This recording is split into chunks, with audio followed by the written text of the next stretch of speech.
posizionare. Strip.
Hỏi mày là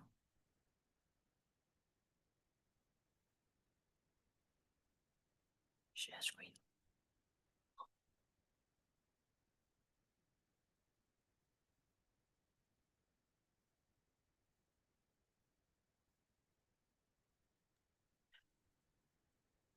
Hello, good morning, everyone.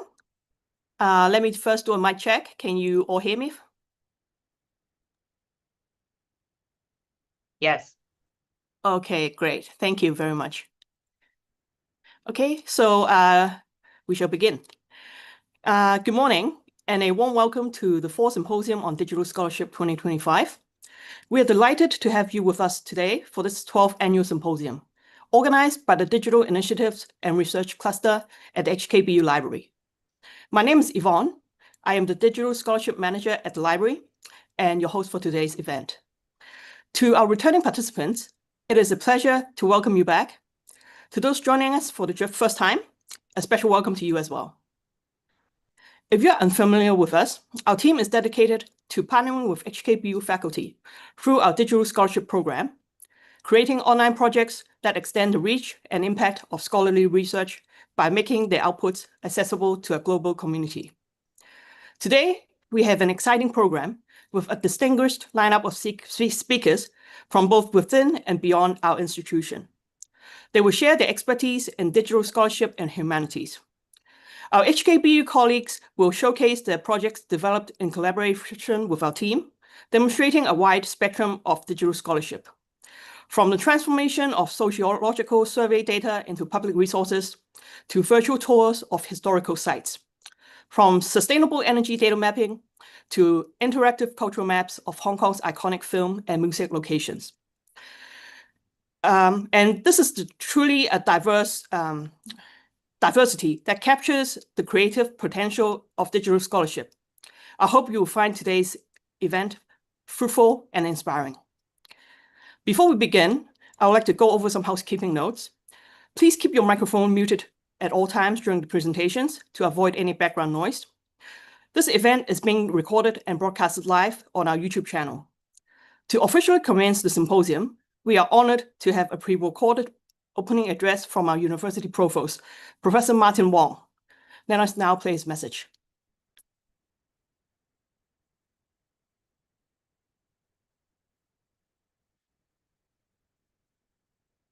I'm sorry, can you all hear the sound? No, we can't hear it, Yvonne. Okay, let me very quickly try to fix that. Okay, I'm sorry, can you all hear the sound? At this 12th Fall Symposium. No, we can't hear it, Yvonne. Okay. Good morning. Let me very quickly try to fix that. It's my pleasure to extend I'm sorry, can you all hear the sound? At this 12th Fall Symposium. No, we can't hear it, Yvonne. Okay. Good morning. Let me very quickly try to fix that. It's my pleasure to extend I'm sorry, can you all hear the sound? At this 12th Fall Symposium. No, we can't hear it, Yvonne. Okay. Good morning. Excuse me. I'm sorry about that. I believe you were hearing something on a loop. It's my pleasure to extend I'm sorry, can you all hear the sound? At this Okay. 12th Fall Symposium. No, we can't hear it, Yvonne. Okay. Good morning. Excuse me. Good morning. I'm sorry about that. I believe you were hearing something on a loop. It's my pleasure to Okay, I'm sorry, can you all hear the sound? At this Okay. My apologies, everyone. Let me stop the video and start again. Excuse me. Good morning. I'm sorry about that. I believe you were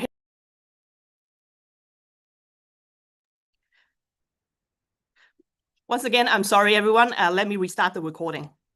Hang on a few seconds. Sorry. I'm sorry about that. I believe you were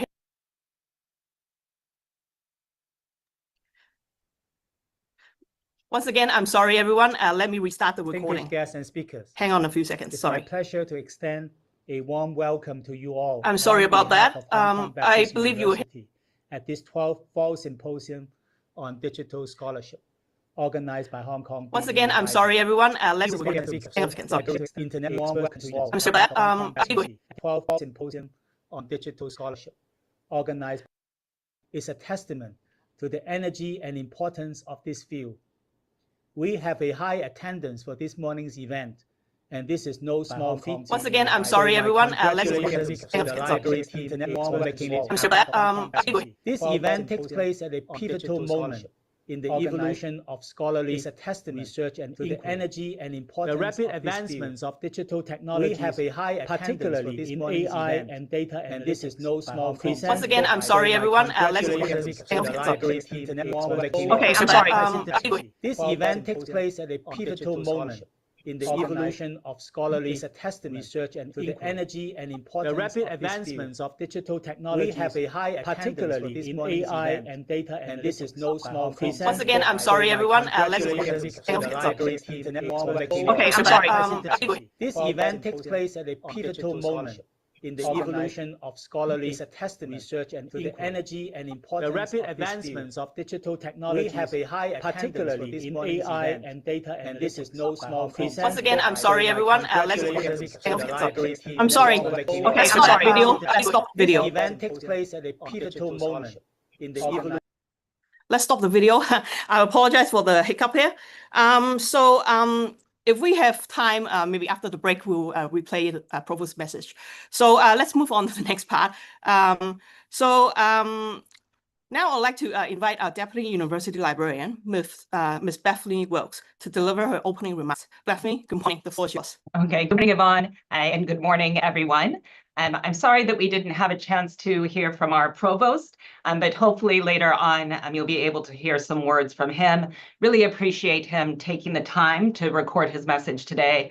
And I'm also grateful for his strong support for the library's digital scholarship initiative. So thank you, Professor Wong. I just kind of assumed you can hear me all right. Am I okay, Yvonne? Yes, it's perfect. We can hear you fine. Great, thank you. So on behalf of the University Library, it's my honor to welcome you to our 2025 Fall Symposium on Digital Scholarship. So at HKBU Library, one of our ongoing initiatives is to partner with our academic community to bring research visions to life. And our digital initiatives and research cluster collaborates on and guides digital projects from initial concept to public launch, ensuring that each one becomes a robust and enduring scholarly resource. So they work closely with faculty, offering expertise in areas from data preservation and database architecture to digitization standards and user interface design to build the necessary digital infrastructure, transforming research data and collections into dynamic public-facing websites and multimedia archives. So the evidence of the successful partnership is clear. Over the past decade, the library's digital initiatives and research cluster has developed nearly 50 projects, and this is with almost 20 academic departments. So together, we have created a remarkable portfolio of publicly accessible digital projects that have accumulated 5.8 million total page visits. So that's quite a number, with 10 projects, each exceeding 100,000 views. And I was reminded earlier today that it is Open Access Week, and this is another way in which we make research accessible to the broader public. So these numbers do represent real-world impact and also global reach for HKBU research. So the cornerstone of our support is the Digital Scholarship Grant Program, which we administer with the sponsorship of the university's Research Committee. This initiative provides not only funding of up to $200,000 per project, Hong Kong dollars, but also a collaborative framework for building and disseminating innovative and sustainable scholarly resources. So we prioritize projects that ensure that the digital resources we create today will remain accessible and valuable for scholars and the wider community tomorrow. And so this helps bring me to our incredible lineup that we have for you today.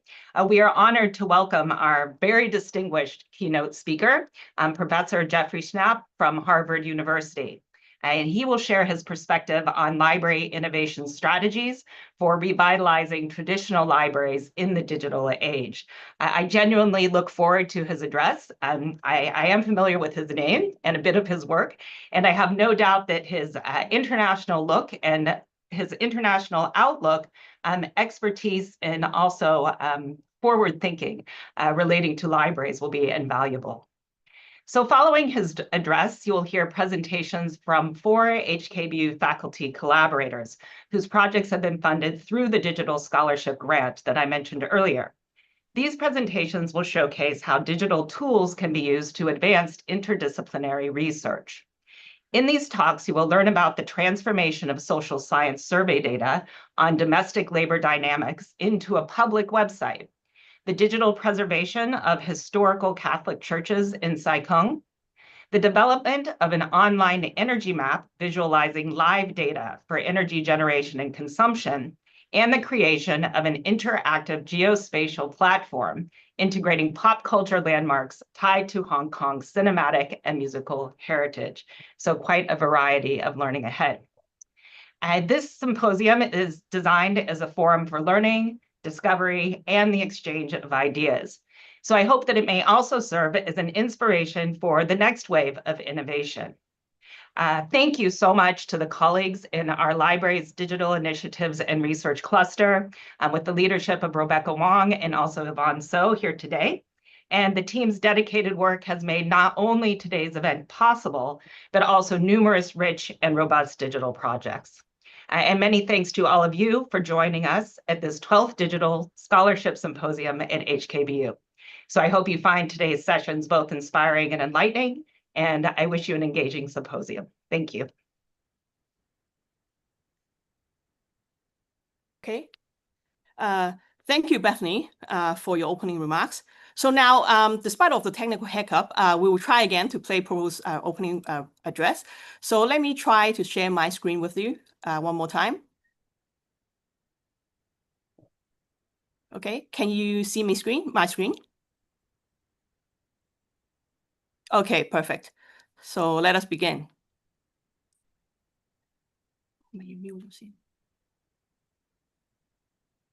Good morning, distinguished guests and speakers.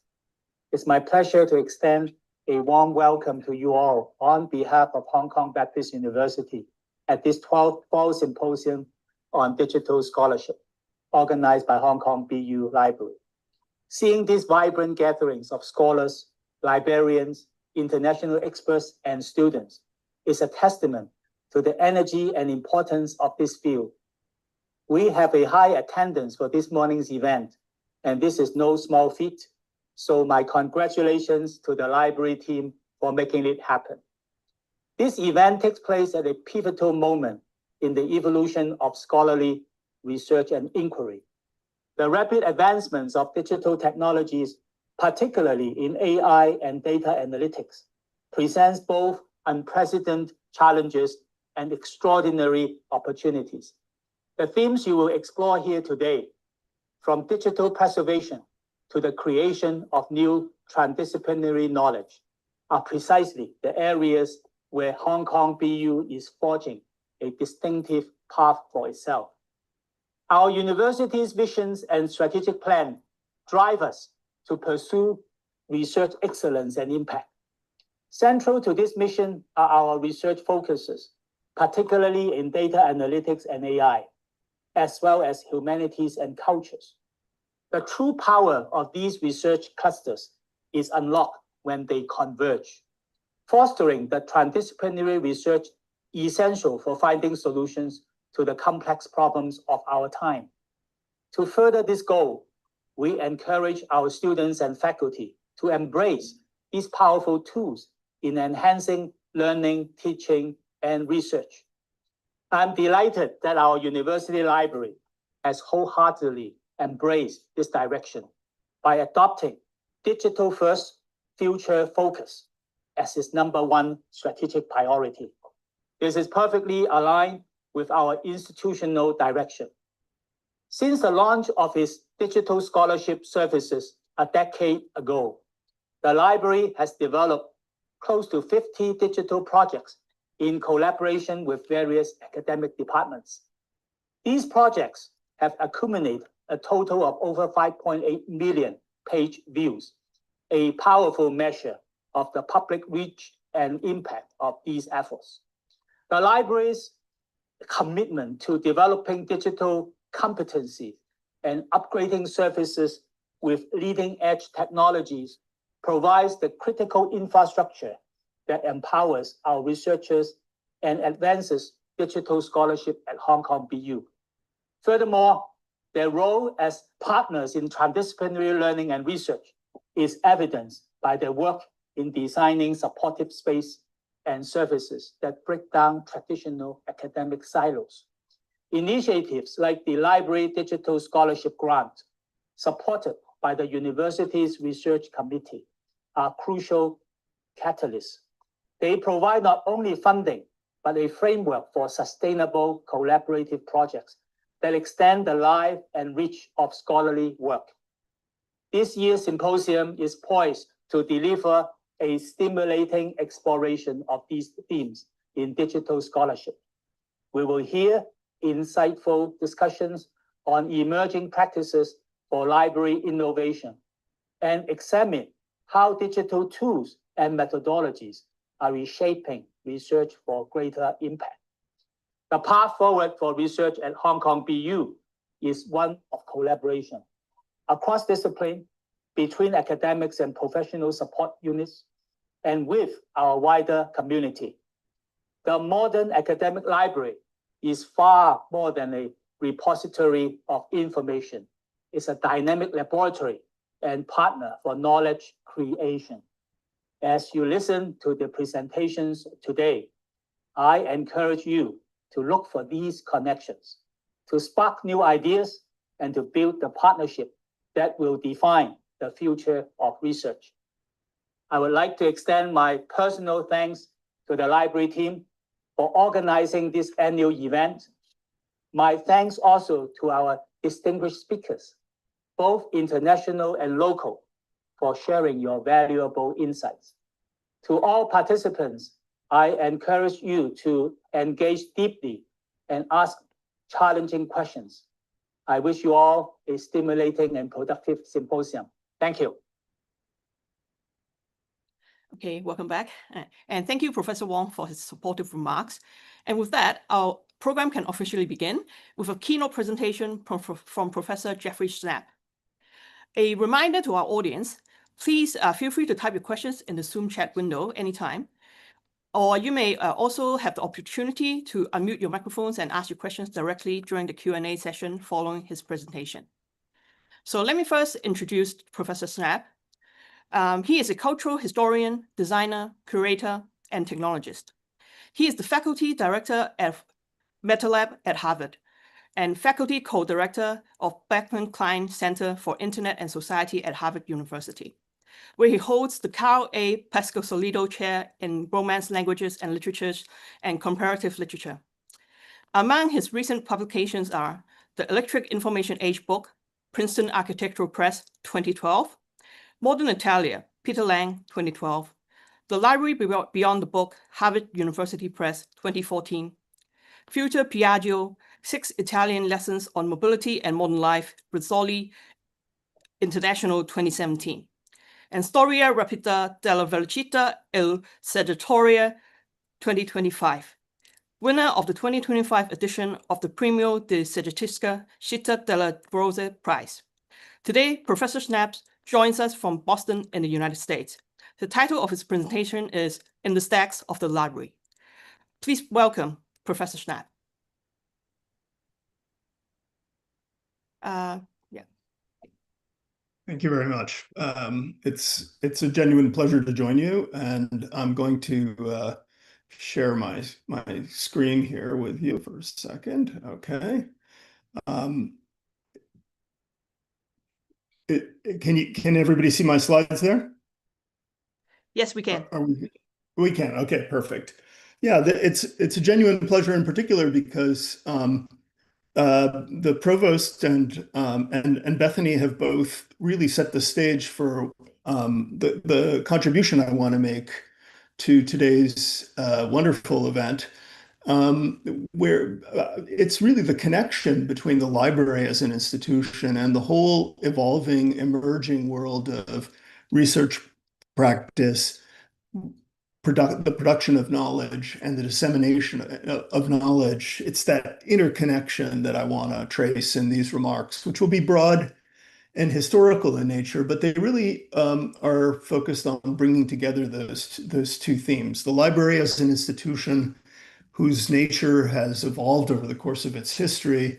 And then in the second half of my talk, I'm going to talk specifically about some examples of practice. I know in the bulk of today's discussions, you're going to be talking about concrete projects. And I think the way that the HKBU library is serving as a platform is exactly aligned with the spirit of the remarks that you're going to hear from me today. So as you can see, this talk is divided into two sections. One, which resonates precisely with this theme of how the library has always been and is becoming a new kind of laboratory space.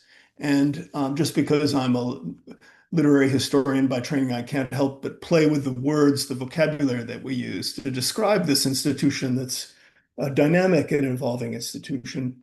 I have used library in a couple of projects that my lab at Harvard has developed over the years in collaboration with the Harvard University libraries.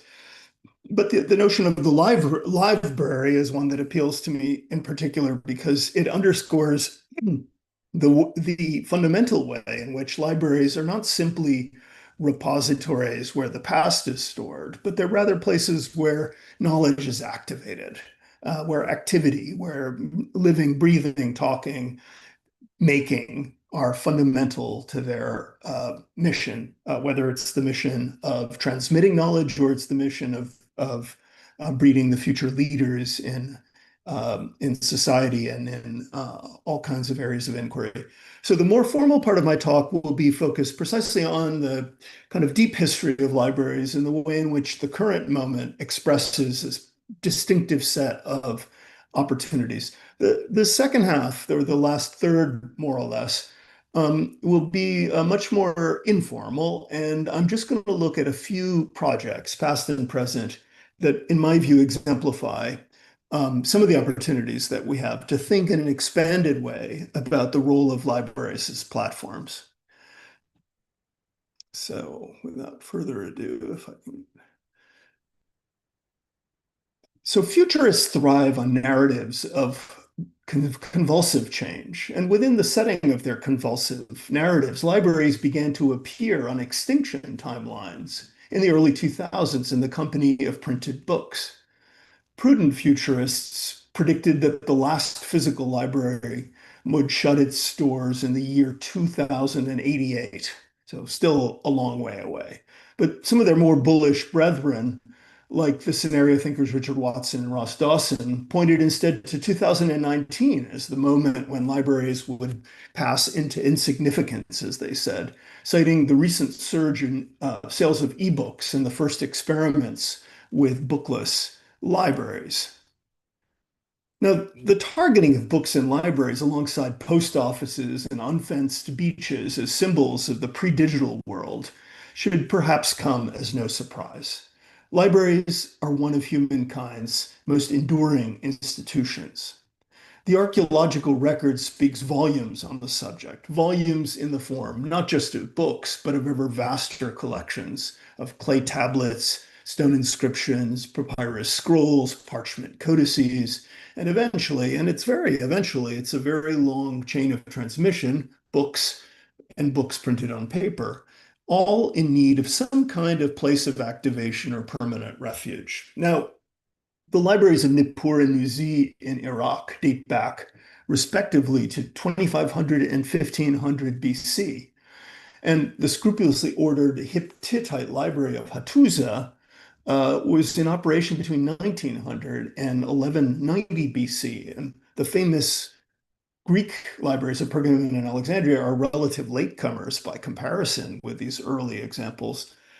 But against the backdrop of this remote past, the next 2 millennia witnessed such explosive growth that the library, once a direct extension of priestly, royal, or governmental power, emerges as one of the industrial era's most ubiquitous civic institutions.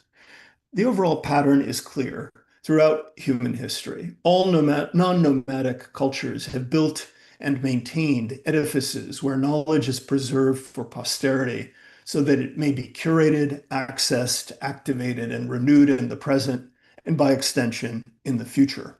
A permanent home for the now of knowledge production. And those are the edifices we refer to as libraries. Now, naturally, the techno-futurists weren't entirely wrong, nor were they the first to issue similar apocalyptic prophecies. In the course of the second half of the 20th century, many of the library's most venerable functions as information storage and retrieval systems were gradually taken over by databases housed on mainframe computers. And the transition from card catalogs to databases fired up a much earlier generation of visionaries, from Vannevar Bush with his 1945 dream of the Memex as the interconnected personal memory index, as he called it, to James Licklider, who summoned the television age to imagine libraries, to reimagine them as comprehensive information management systems in his important volume Libraries of the Future. Now, the future Bush and Licklider were predicting came into being 4 decades later, when the increased efficiencies achieved by means of digital cataloging were paired with an instant access and delivery pipeline connecting full-text databases and smart devices along high-speed networks within the setting of the World Wide Web. The World Wide Web was the new worldwide library. The binary file was the destiny of future books. The Library of Alexandria contained around 250,000 works, and it was difficult to gain access to these works, even if you belonged to the priesthood of the Philologi. Operations of decoding, comparison, and transcription were extremely arduous. If we fast forward 2,250 years and meet the citizen philologoi of the 21st century, that's to say us, each of whom carries libraries in his or her pocket that are accessible at any time of the day, libraries whose collections are easily 200 to 1,000 times that size when one adds the aggregate holdings of repositories like HathiTrust or the Digital Public Library of America to the 25 million works found in Google Books alone. In all of this, the triumph of the database appears definitive. But I'd like to suggest this narrative is only part of the story, and I want to pay attention to the bigger story. First of all, a database is not a place, and humans are creatures of place, for whom learning is a complex social and spatial embodied act, a multi-layered and situated experience that isn't reducible to data simply being available in your pocket or on your bookshelf for that matter. Second, the narrative contains a fundamental misunderstanding regarding the roles that libraries have performed throughout human history and continue to perform today. Libraries have always been places for connections rather than collections, sites of gathering and making across media, beehives of activity where the living commune with the dead, as well as with the living, and places where such communions are generative, inasmuch as they preserve knowledge forms, but also give rise to new ones in the process. The libraries of the ancient Western world, thus, were campuses. They weren't single buildings. And they were campuses that placed textual repositories in proximity to performance spaces like stages, where scrolls could be brought to life by a community of reader performers. There were also spaces of collaborative study, spaces of debate and conversation. There were spaces of filtering and curation, like galleries, and temples and altars were never far away, along with sacred relics. Models of knowledge activation and production may change over time, but it is they, not the embrace of a given storage or distribution system, that best expresses the library's core vocation. Let me rephrase the point. The library, qua giant storage system for books, is an artifact of the late 19th century, whose normativity was consolidated in the 20th century, thanks to the industrialization of printing. Its disproportionate allocation of space to storage functions is something of a historical and an architectural anomaly, for that matter. Databases are sure to be ever more central to the physical libraries of the future, even more so than they are to the libraries of today. But a library isn't reducible to a database, and a database isn't reducible to a library. Third point, there's a crude reductionism at work in scenarios that confuse access to information with knowledge as it is lived, acquired, produced, and exchanged as a socio-spatial act. Data, contrary to the etymology of the Latin word, data are not given, they are constructed. The processes of construction that give rise to the data that populate our databases, they tame the untidy sensorially complex world of embodied experience in order to distill it into abstractions and representations that only capture a small part of the human experiential iceberg, so to speak. There's knowledge in textures, in rhythms, in sounds, in all kinds of physical things. There's knowledge in the inflections of voices. Much of this escapes translation into data or onto screens. Libraries have always been promiscuous socio-sensory spaces where the full range of humanity's cognitive abilities is exercised, both those that attend to the readily observable and quantifiable, and those that grapple instead with some of these elusive, ambiguous, ephemeral, qualitative aspects of our existences. Fourth point, media revolutions like the passage from scroll to codex, or manuscript to print, or print to digital, are about realignments, not substitutions. Printed books are not about to vanish, even as many of their roles have been assumed during the past half century by different kinds of digital formats. So they're undergoing shifts in function as production techniques, distribution systems, and use models change. Not to mention changes in design and production, intellectual property assumptions, and the whole paratextual halo of likes and favorites that accrue in social media. Despite their surface continuities with books belonging to the industrial era, books today embody a new kind of multi-channel culture of bookishness deeply entangled in the digital multimedia mix of our times. The Danish physicist Niels Bohr once quipped that it is tough to make predictions, especially regarding the future. That was a joke.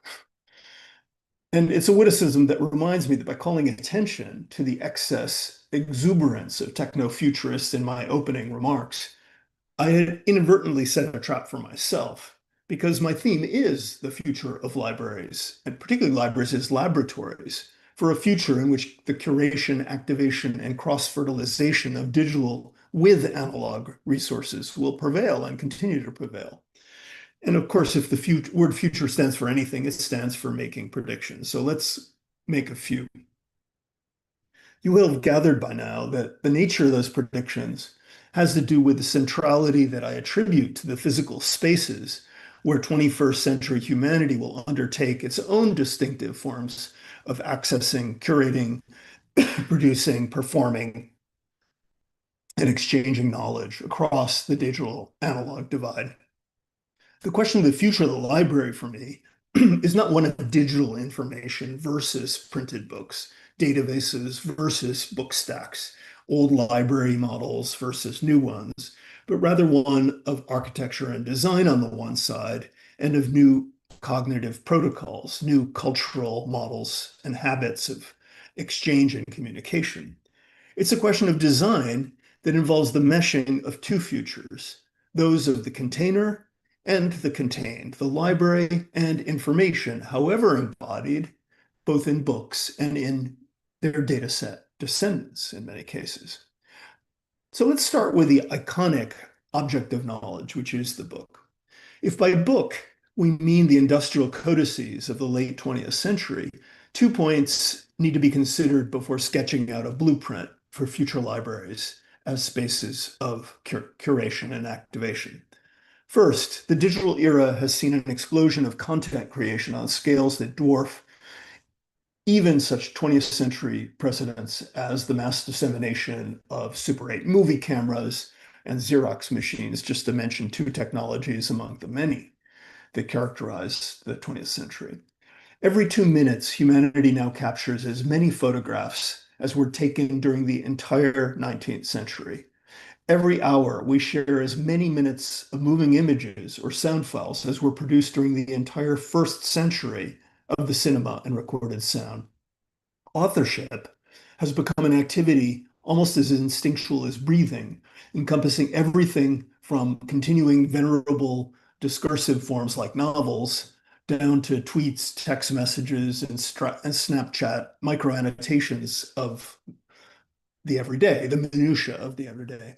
And this is the ocean within which printed publications now swim and whose waters wash across the pages of what we continue to call, flirting with anachronism, books. Second, printing was never a monolithic medium. In the course of its 6 centuries of history, it's been employed in the service of everything from pamphlets designed to last for mere days to tomes destined for centuries of consultation. And the digital era has brought about a no less profound transformation than the Industrial Revolution in the uses of print. Far from struggling under pressure from ebooks, as our futurists were predicting, the production of printed books has exploded during the past few decades.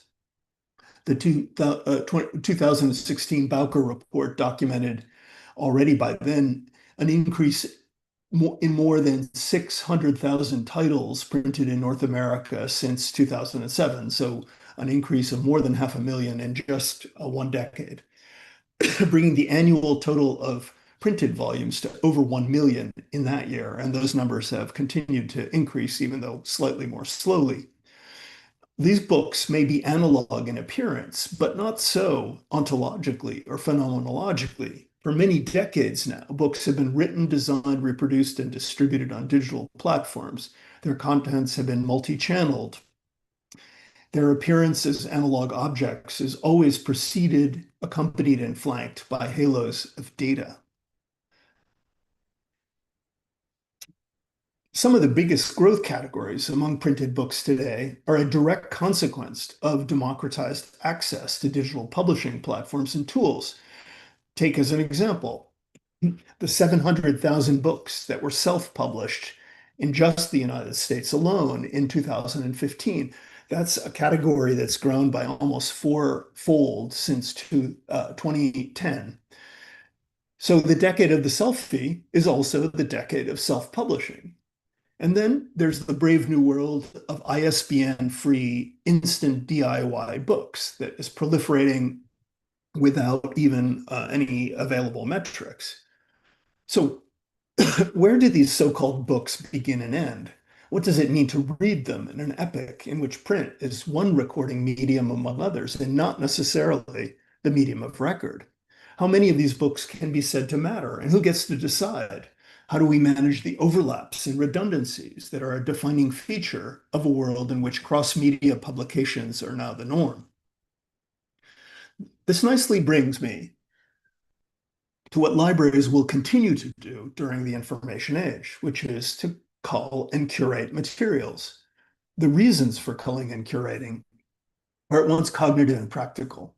Human beings can grapple productively only with a limited universe of information. To become actionable, knowledge needs to be bounded. The dream of a universal library containing all the world's books was already unrealizable in the 18th century. Today, it would have to accommodate over 150 million bound volumes, plus a server farm the size of many nation states. Meaningful access requires qualitative filters, domain expertise, and navigational intelligence. Yesterday, those filters and modes of guidance were human and architectural, the librarian and the edifice, the library. Today, they are human, architectural, and most of all, algorithmic. In culling and curating, the libraries of the 21st century will strive to be increasingly local, even as their online portals serve as a growing off-site visitor population. And this is perhaps one of the digital era's richest emergent paradoxes. Information is available everywhere, but knowledge remains just as local as ever. In the case of libraries, embracing service to off-site visitors while emphasizing an intensified responsiveness to physical location means moving away from any lingering notions that every library needs to be some sort of universal library in miniature. It implies doubling down on the role of holdings that possess a unique relationship to local history, or whose physicality is either charismatic or essential to their significance. It means acquiring physical books more selectively than ever, because print editions that are little more than physical doubles of digital originals can prove inferior from the standpoint of cost, affordances, and usability with respect to their digital source. It means balancing the virtues of connectivity with disconnection. The library as hotspot with the library as cold spot. Most of all, it means modeling new kinds of infrastructures, furnishing spaces, facilities that allow for the intermixing of electronic resources with physical books and objects, for that matter, from collaboration spaces to production studios to new typologies of the study carrel and the reading room. In my view, an emphasis on the local also translates into a call for a located approach to learning that recouples the brain to the hand, the mental to the manual, in ways that reflect the sort of expanded understanding of reading that has been emerging over the course of the past half century. Instead of segregating books and screens from other resources, we're giving rise to digital reading rooms that look like the tobacco factories of the 19th century, the libraries of the 21st century and beyond will seek out fluid and frictionless solutions to enabling work across the page-to-pixel divide. They will place both books and screens in intensified dialogue with the world of media, objects, instruments, and tools. Maker spaces have already begun to multiply in libraries. Media production studios are following close on their heels. Music studios with instrument lending libraries are growing in popularity and the developing. These are trends that hint at emergent habits of mind, even as they echo interconnections that were lost in the course of the modern era. Libraries have always been multi-sensory and multimedia platforms, places of thinking and touching, as well as of crafting everything from writing devices to reference tools to images and texts. Tomorrow and today, that multisensory multimedia universe will continue to expand into one in which modes of authorship can no longer be clearly partitioned between the bookish and the non-bookish in ways the distinction was codified in the 19th and 20th centuries. All of which brings me, by way of a conclusion, back to this first part of my talk, back to curation. It's a word that slips a little bit too effortlessly off our tongues today. But within this overarching societal conversation, the legacy of a hype cycle that began a decade and a half ago with proclamations of ours as an age of curation. To curate means to cull from the vast sea of culture, communications, data, and commodities, that delimited pool of objects that an individual seeks to collect, organize, or consume. If there's an ethics here, it's one of empowering individuals to reduce the world to the scale of their lives and to make choices, to transform consumers into creative, critical prosumers. Collecting, filtering, personalization, and choice are also integral to modern logics of curatorial practice in the museological domain, but informed by an ethics that transcends the horizons of individual tastes. A higher calling is implied, the one that infuses the origins of the word curator. The word derives from the medieval Latin title curatus, reserved for members of the church hierarchy entrusted with the care of souls. To curate was thus an ecclesiastical charge to bear responsibility for the lives, which is to say the afterlives of a community of individuals, in particular the weak, the vulnerable, those unable to care for themselves. This is the higher calling that today's librarians must embrace as they confront the opportunities of a library world in which the book stack will no longer be the architectural signature of library buildings, and a portion of the space currently dedicated to on-site storage will be repurposed in imaginative and critical ways. Let's start with some literal repurposing. The industrial book stacks of the late 19th century, still ubiquitous today, are remarkably robust, flexible systems that can accommodate a very wide range of uses and modes of interaction, certainly ones that take us far beyond what they were designed to do. And I've seen some fascinating examples of people even building hydroponic greenhouses in them, or using them as sit racking and holding systems for shop tools, video recorders, musical instruments, as I referred to, or even transformed into display cases for the presentation of object-based collections. Now, while such novel reuses rise to the standard of what the situationist avant-garde called acts of détournement, they don't quite leverage the strength of what a book stack does best, which is to spatialize the exploration of knowledge. And of course, for older patrons of libraries, still the ambulatory browsing of spines of books in a corridor of book stacks with a kind of spatial, even tactile awareness of size, weight, and positionality is the experience of the library. And perhaps for a good reason, there's nostalgia attached to that, because there is something distinctly rewarding about the controlled but combinatory effect of scanning walls of physical publications. But ought we to sacrifice the societal mission of future libraries in the name of the ocular browsing of physical collections? Surely not. given that there are far more vital functions than storage competing for real estate in today's libraries, study spaces, collaboration spaces, maker spaces, and the like. So some downsizing is desirable along with recourse to offsite storage, the deaccessioning of out-of-date resources and a shift to digital resources. None of this is new, as the librarians in this conversation are well aware. This is an old story.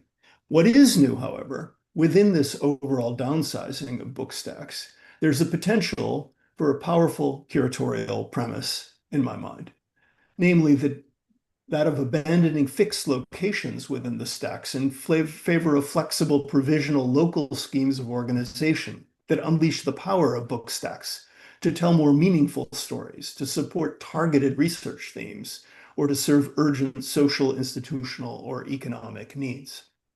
And these stories, themes, and needs shift, so the collections can move in line with curatorial programs devised by librarians, faculty, and other domain experts.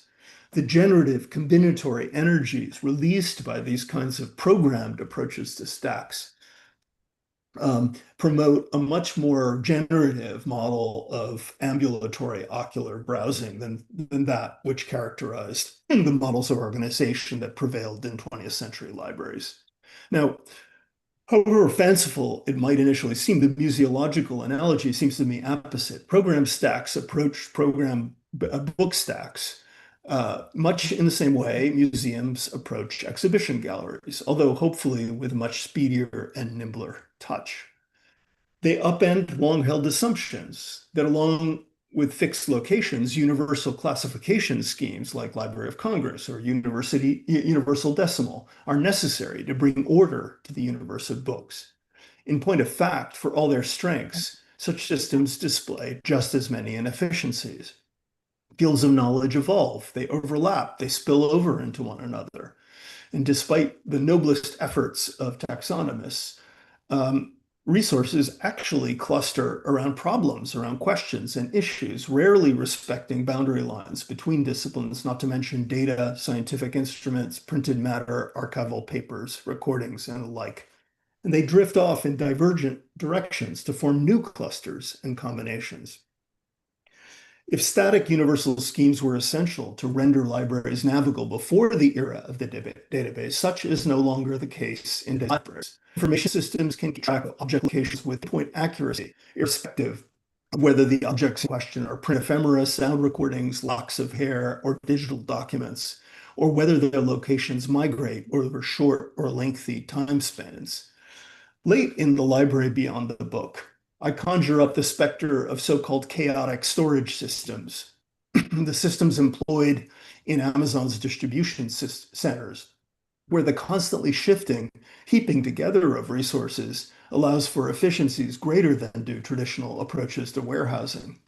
Of course, a warehouse is not a library any more than a database is a library, so the gesture is a provocation, but it's one that hints at the generative potential of dynamic, location-specific, cross-media approaches to curating knowledge that respects the library's twofold mission since time immemorial, ensuring long-term conservation and promoting short-term activation. It's the imaginative recombination of these two vocations that will shape the development of the library as a 21st century institution. Yes, where there will be books, but there will also be stacks of servers, data repositories, and the infrastructures of support that enable the activation of knowledge production that's present in such repositories that are integral to the kinds of projects you're going to be hearing about later today. So I want to transition now to talking about just touching informally on a few themes that have been themes that are important to the research laboratory that I direct at Harvard, the MetaLab. MetaLab literally started at the beginning of the year 2011 by tackling a problem, a crisis in Harvard's library system. We have 72 libraries on campus. And because of the financial troubles of 2008 and 2009, a major reorganization was underway, and there were a lot of very heated debates and disputes about what form that reorganization could take. A lot of the conversation involved the academic leadership of the university getting into very heated discussions with librarians with domain expertise who felt very deeply and passionately about the need to preserve certain practices.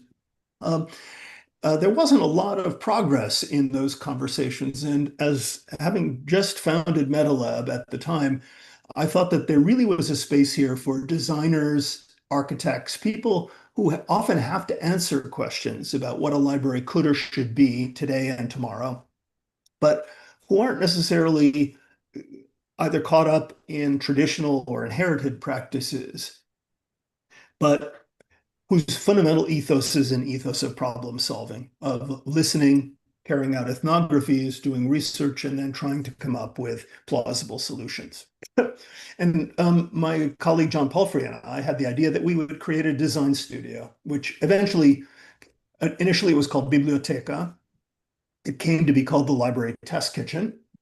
And the first offering of the course, as you can see in the fall of 2011, was literally a design studio dedicated to thinking about the library of the future, not in a broad kind of universal theoretical sense, but trying to model, to experiment with how you could build that library piece by piece.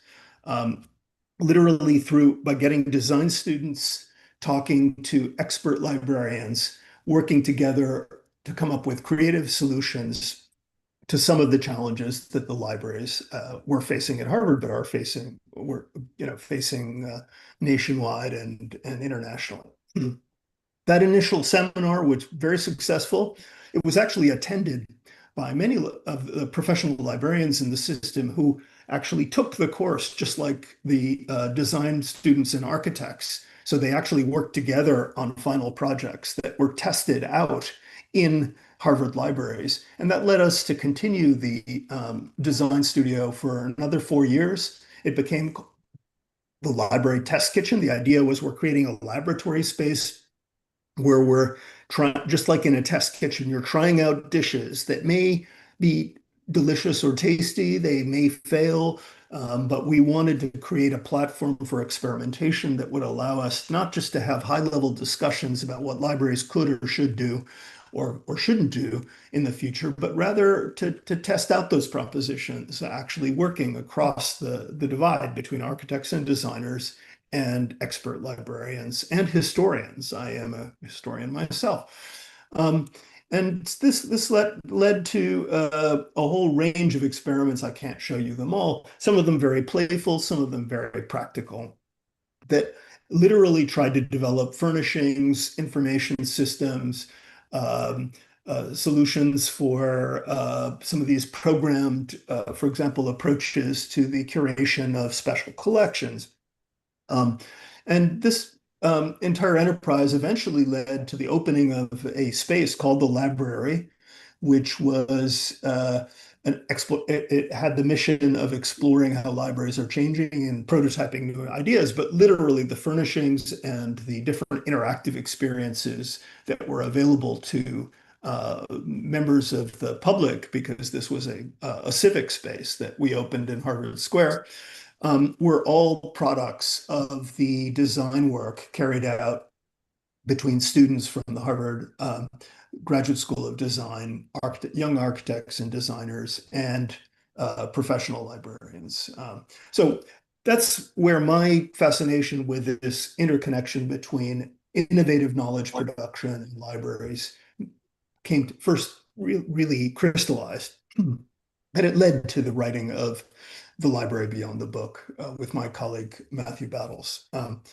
A second area, which I'm very excited about, and it brings us to the topic of machine learning and artificial intelligence, and the ways in which those technologies, which have matured over the course of the last couple of decades, the way in which they could have a powerful transformative impact on one of the categories of holdings that libraries are most prized for, and that is manuscript holdings. Much of the human record is in handwritten documents or documents that predate the industrialization and standardization of printing methods. And scanning tools and technologies have progressed a great deal, but it really wasn't until the recent breakthroughs in machine learning and AI that it has now become increasingly possible to train agents that can transcribe highly idiosyncratic writing systems, the kinds of systems that we all employ in our own ways in our notebooks when we keep different kinds of registers. And that includes everything from manuscripts going back to the preprint era to the kind of manuscript holdings that we find in archives throughout the world. I'm giving you one example of a project that's underway at MetaLab, which is called Peirce Interprets Peirce, which is building on the digitization of the Charles Peirce archives. Charles Peirce, as some of you may know, was a formidable mathematician and logician and philosopher of the second half of the 19th century. He's the founding father of semiology, in other words, the systemic study of sign systems. And Peirce was a very eccentric, brilliant, idiosyncratic thinker, almost all of whose works are in the form of manuscript papers. He didn't really publish, he gave lectures, he published short things, but he didn't really write books.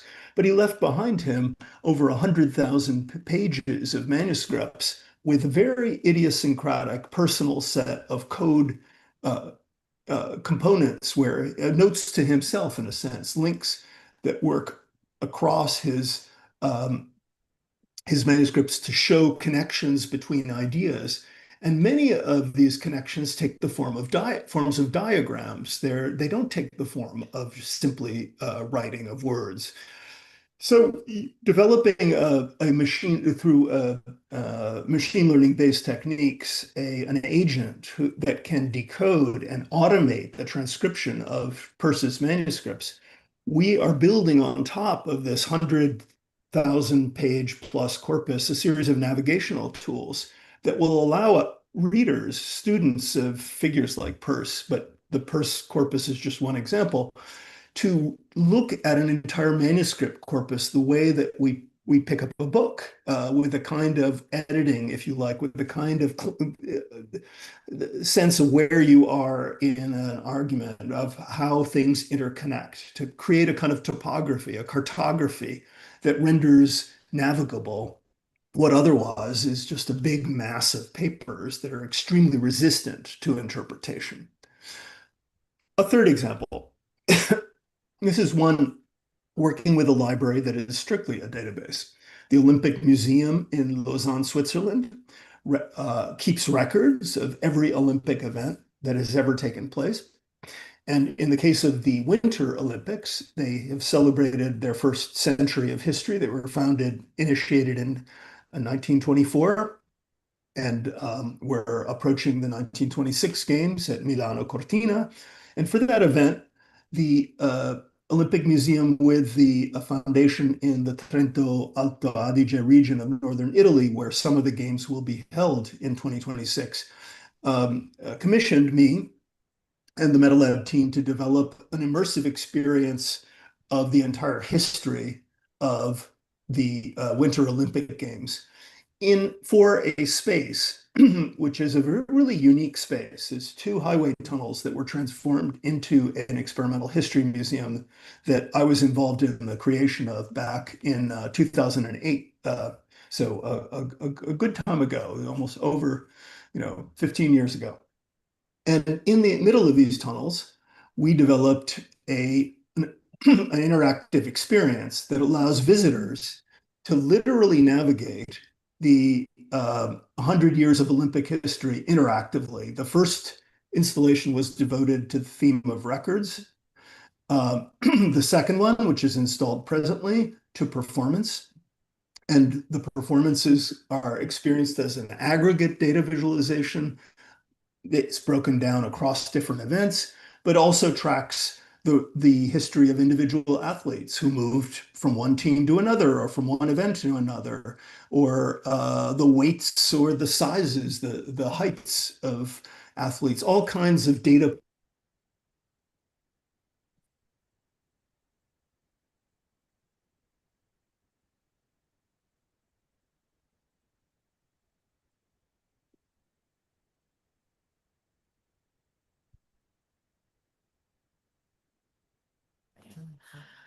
Excuse me, Professor Schnapp. I'm sorry, we cannot hear you. The sound just broke.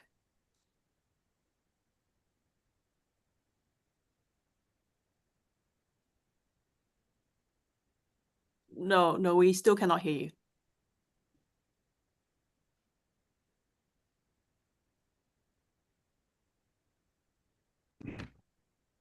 Can you hear me now? Yes, that's better. Thank you. All right. Sorry about that little sound glitch. Yeah, I just wanted to conclude here by talking about a couple of areas of um, domains of collecting. My name is Winnie, and I'm responsible for the conclusion part.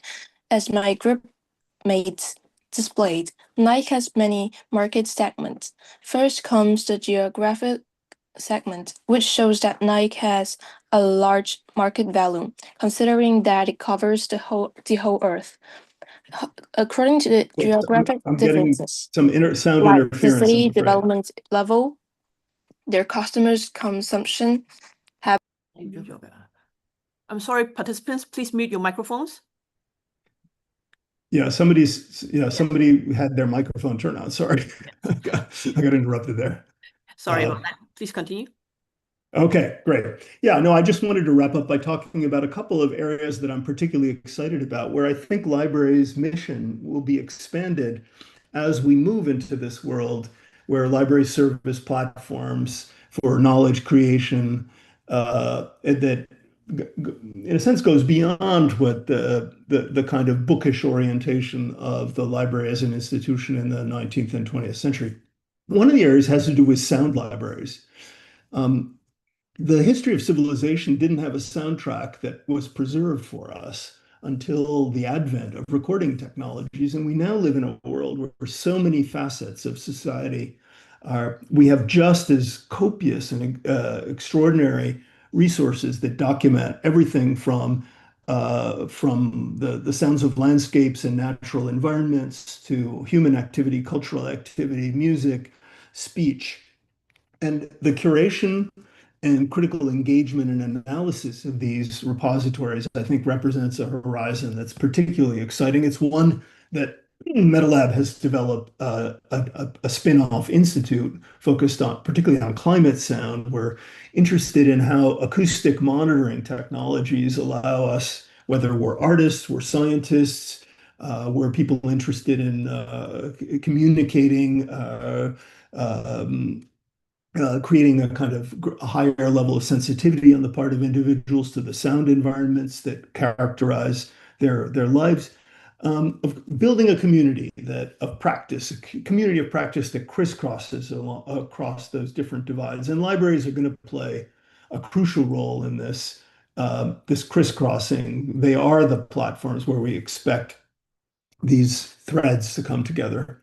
And another area which I think is particularly promising has to do with living collections, libraries of plants and trees, botanical gardens, parks, arboretum. These kinds of institutions are collecting institutions. They leave paper trails. Those paper trails, in the case of a project we did with the Arnold Arboretum, include an extensive archive of every plant that has ever occupied any square meter of space, whether it's alive or has been substituted, its origins, its provenance, the scientific mission on which it was discovered or developed. And one of the interesting challenges, I think, that brings us back to our more standard, classical, conventional notion of what a library is how do we put these pieces together? We have a paper archive which records these acts. We have a database that took its place at some point in history. We have the actual plants themselves, a physical landscape. To stitch those things together into a cohesive narrative, into the kind of narrative that you're seeing here on the screen, is, I think, one of those kinds of laboratory functions that libraries can facilitate and enable by hosting and preserving these data sets, which are precious to this kind of work, but also by serving as the point of conjunction, of joining together these different strands of inquiry, traditions, disciplinary traditions of research and practice. And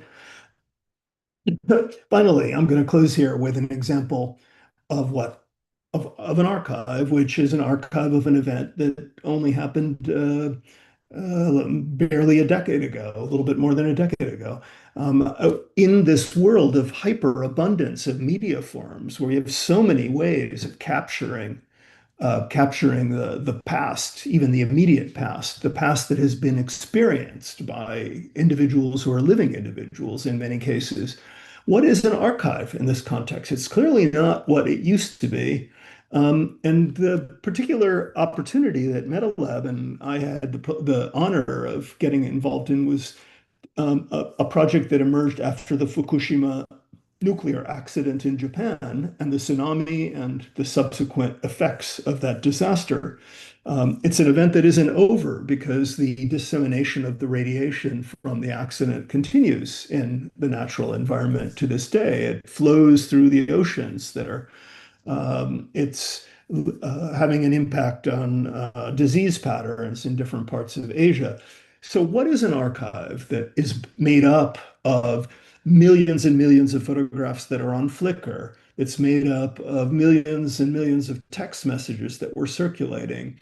That's made up of people's memories and lived experience. That's made up of traditional things like news stories, like communications between government ministries.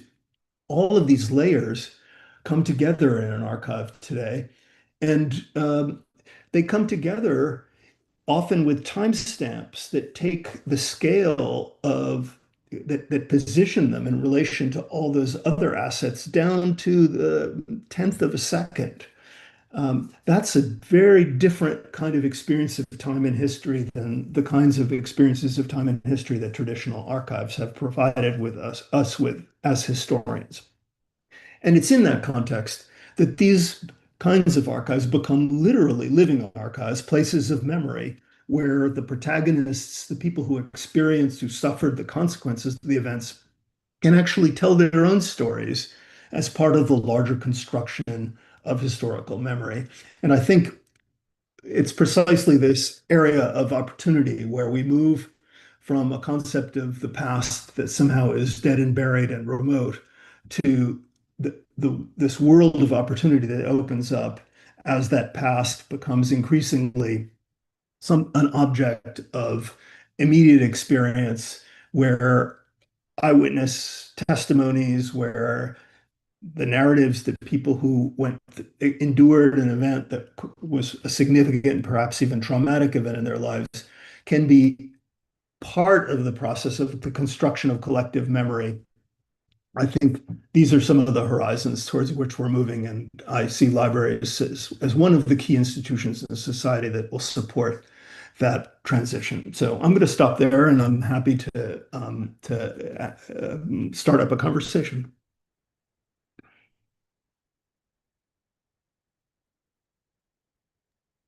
Okay, thank you very much, Professor Schnapp, for that enlightening and visionary presentation on revitalizing and reinventing the library for our continued success. Your insights, particularly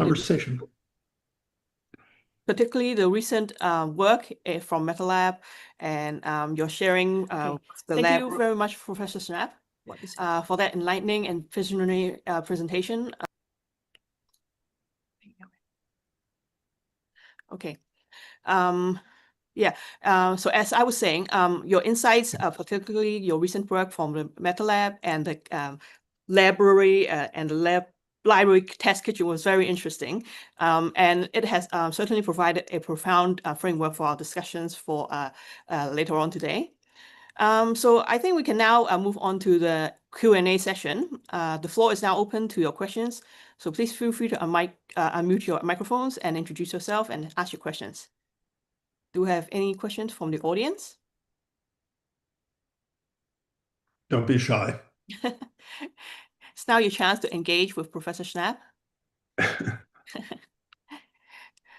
Okay, so maybe while the everyone is thinking of some questions, maybe I'll take this opportunity to ask the first question.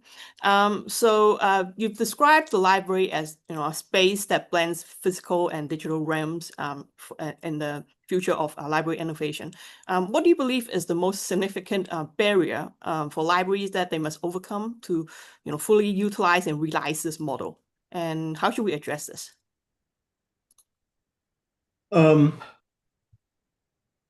Yeah, I think there are a couple of different sorts of obstacles. I mean, I think one major challenge I think that university libraries in particular face is they, for much of the last century, have been thought of as a support for research, a service to the research community, but not the place of research. um, I think that there's a tendency to think to create a bifurcation there that I don't think is very productive anymore. And I think the kinds of work that you're doing to promote projects that are inside the library, so to speak, where the library is the place where they are made, so to speak. I think that's an important barrier that has to be crossed in order to really activate the potential. I do think the potential that's there. I also believe that some of our taxonomical practices that we inherited from the 19th and the 20th centuries, that I'll give you an example. We have this issue all the time at Harvard. A collection comes in, and like all collections, it has all kinds of stuff. Like it's, Marie Curie's laboratory. It had books, it had pamphlets, it has papers, it has objects, it has lab equipment, it has records. The temptation to immediately say the books go to the library, the papers go into the archives, the laboratory instruments go to the science collection, and then suddenly you've lost something that's so important, which is the connection between those different components. So the world I'm dreaming of, that I'm trying to promote, would absolutely be a world where we don't, our reflex action is not immediately to segregate these media types, because so much knowledge is lost in the process. I mean, I'm a cultural historian by training, and I spend a lot of time putting things back together that institutions have separated. And I think, particularly in our era, those interconnections are so intense and constant that I think we have to go beyond a certain kind of model of scientific taxonomy that was very important for the progress of our cultural institutions during the 19th and 20th centuries, but I think its limitations are showing. That would be my view. Thank you very much. We do have one question from the audience.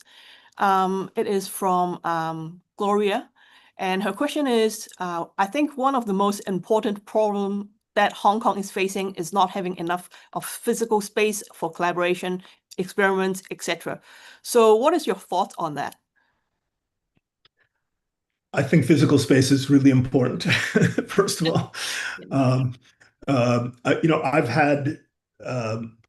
I've led labs where most of the work was distributed and where people were, like online all the time, and they never come close to being as fruitful or productive as face-to-face work with multidisciplinary groups. There's just no way around it, and I don't believe people who say the contrary, because it's contrary to my experience. So I think we have to think hard about how do we carve out spaces, physical places where people assemble and can be engaged in practice. I don't underestimate the value of remote connections and distributed models of knowledge creation. They've always been there, they've always played a role, but I think there really is no substitute for presence and for face-to-face interaction. So it's a challenge everywhere. I mean, it's a challenge on the Harvard campus, maybe not as extreme as it might be in high density and urban environment as Hong Kong, but I think it has to be a priority, in my view. If one wants to create spaces of innovation, the Royal Road is paved in places of physical engagement and production. Okay, thank you. Yeah, I agree. It's always, low tech, high touch, face-to-face collaboration is the most effective forms of, working together. So yeah, thank you very much for that answer. So we will take two more questions from the audience. And the first one is from Esther.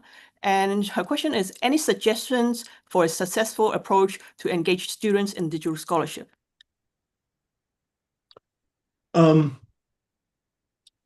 guess this might be a disappointing answer, but I think be engaged with scholarship, be passionate about knowledge.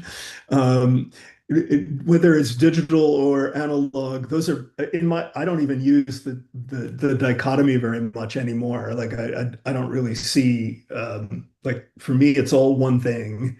But I think going deep into a field of knowledge is the most important thing you can do.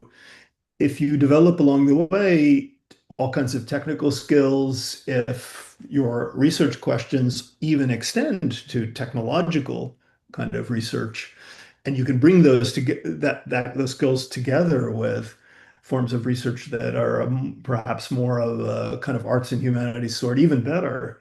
But I think there's nothing to take the place of deep, passionate, nuanced engagement with any discipline to get you beyond the commonplaces. And I think that's the biggest challenge we face. There's lots of stuff easy at our fingertips.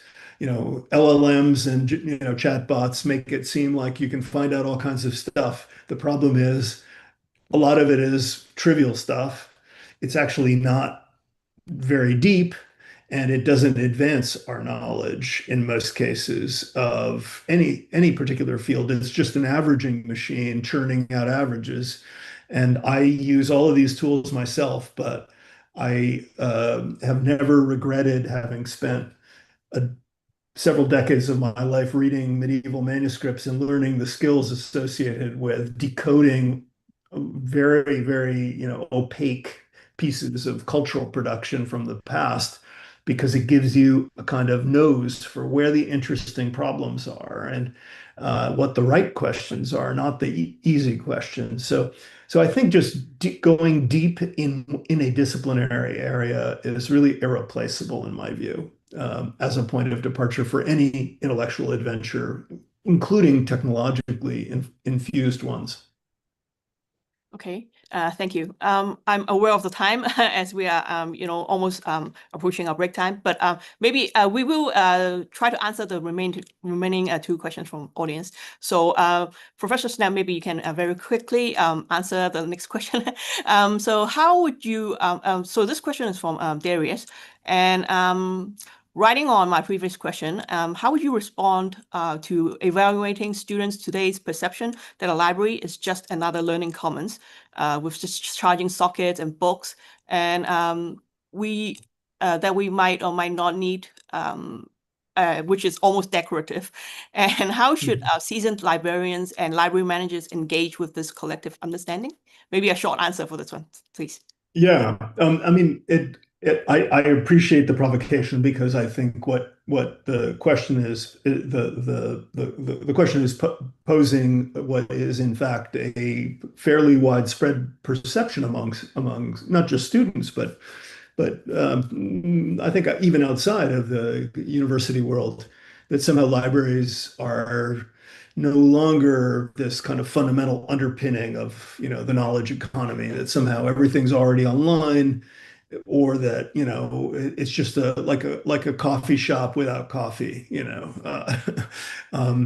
But I think if you look at the deeper way in which libraries can play some of the roles that overlap with some of these third space type environments, but they do so within this highly controlled, curated environment where all kinds of choices have been made about what's important, what's significant.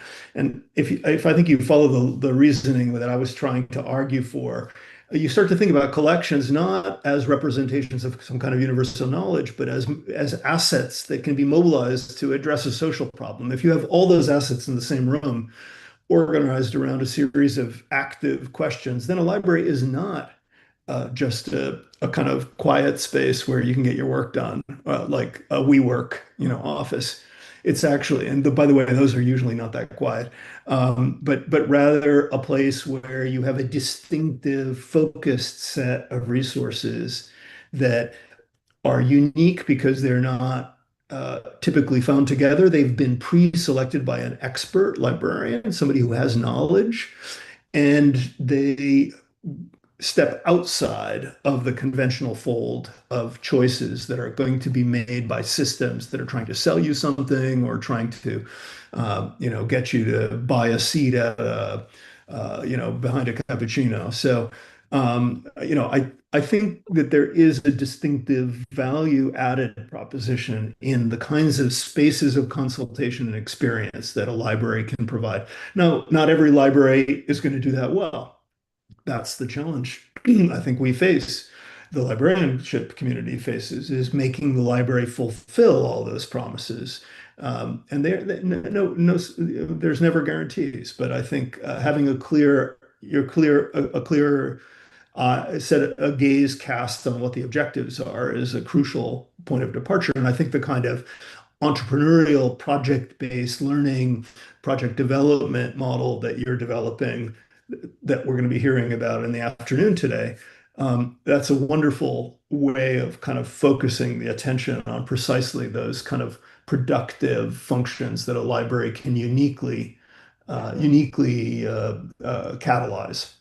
Okay. Thank you. Just one last question. Do you have any, because you shared many interesting projects with us, and we have one more question, last question from our head of DIR, Ms. Rebecca Wong. And first of all, I should like to thank you that you've shared many interesting projects with us, the Bibliotheca, and then how do you have any tips for us for keeping the momentum of these projects after they've been developed, and how do you make sure that users will keep using them? I have two different tips. One is in terms of developing projects inside a college or a university setting has one challenge built into it, which is that students come and go. So you can have a wonderful group of students working on a project during a semester or a year, and then maybe some of them graduate and others move on to do other things. So maintaining momentum is always a challenge. And one of the things I have done very successfully, both at Stanford and at Harvard, is I connect my big research projects to classes that I teach that get taught over and over again, so that there's a kind of transmission from year to year between students. So everything students do in the prior year is shared with the students who come the subsequent year. So I think, in other words, weaving together the development of a project with the path followed by a course can be extremely valuable because it creates this bridge across academic years, across semesters. So that on the project development side. I think in terms of building audience, I'm a great believer in the spin-off model. Like, one of the things my lab tries to do is not to own everything that it creates, because we do too many things. We like to have fun by experimenting. If you're an experimenter, you're going to have successful experiments that you decide were great fun, but less fun now that they're completed. Right? But other experiments, you think, oh my God, this is like really important. This needs to live on. And we don't have the ability to support and sustain those efforts. So we try to be an incubator, to grow things to a certain scale and then have a strategy for moving them out into the world, like becoming a nonprofit, connecting to a public institution, becoming part of a museum. And that's complicated, but it takes initiative and some creativity and connections, and universities have those connections. So, I think working with public institutions in your environment, in my experience, has been very positive and very productive. And over the long run, it's better than trying to kind of keep something inside your own silo, because you just don't have the ability to support and sustain it beyond a certain scale. Like, that's usually the case. And sometimes the very students who are the key players in a project will end up wanting to take it outside themselves, and it's a beautiful gift to give. Yeah, in my view. thank you, Professor Schnapp. Yeah, I thank you think very much. Yeah. yeah, I think we should take a break right now. And once again, thank you so much for your time today, for joining us and sharing your insightful experience and sharing and your work with us. So it has been very fruitful for us. So we will now conclude the first part of this symposium and take a short break. So let's have a 5-minute break, and please come back and join us at 11:32. Okay, it will start then sharply. Okay, thank you, and I'll see you again soon. All right. Thank you.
Okay. Hello again, everyone. Welcome back. I've hoped you had a short, refreshing break.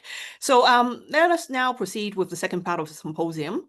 You'll hear from 4 of our HKBU faculty collaborators presenting their projects that have been developed with us. So please continue to enter your questions into the chat, or you can wait until the end of all the presentations for a collective Q&A session. Our first presenter is Professor Adam Zhang, Associate Professor and Acting Department Chair in the Department of Sociology.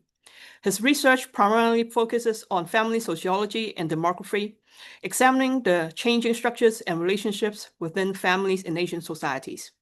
His current research projects explore key areas including division of household labor and domestic outsourcing, patterns and determinants of living in one-person households, patterns and factors in fertility preferences and behaviors, and cross-border marriage and family dynamics in Asian societies. His major works are found in Journal of Marriage and Family, Demographic Research, Social Science Research, Journal of Family Issues, and Population Research and Policy Review. He also received an honorable mention for Early Stage Family Scholar Award from the Committee on Family Research of the International Sociological Association. His presentation is Strangers, Helpers at Home, Hong Kong Families with Foreign Domestic Workers. Please welcome Professor Zhang. Hello, thank you very much, Yvonne. Thank you for inviting me to talk about my digital scholarship project. And so maybe now let me share the screen first. Can you see the screen? Not yet. We're waiting. Yeah. Yep. Now we can see it. Okay, great. So thank you very much for inviting me to join this symposium. So my digital scholarship project is entitled Strangers, Helper at Home and Hong Kong Families with Foreign Domestic Workers. So basically, let me check. Yes, so the background of the project, basically this is an extension of my previous research project supported by the earlier career scheme of the LGC. So I already conducted the research back in the year 2018 to 2020. So what I did for that research was conducting a mixed method research, conducting a large-scale representative household survey in Hong Kong, as well as conducting some in-depth interviews. And in that project, I studied the factors and experience and impact of employing migrant domestic workers among the married couples in Hong Kong. And that project was very interesting to me because I think most people, most of the scholars in the past only look at the experience of the migrant domestic workers and studying their well-being. But not many research have been done to study about the experience of the employers. So what I did was trying to fill that gap, and that project was actually the first data in Hong Kong and elsewhere collecting the complete retrospective event history data regarding the experience of employing migrant domestic workers. So in that project, I asked many research questions. For example, how common is the employment of migrant domestic workers among married couples in Hong Kong who typically employ migrant domestic workers? Once hired, how long do families typically keep these workers employed? And who has better experience and who has a poor experience when they employ migrant domestic workers?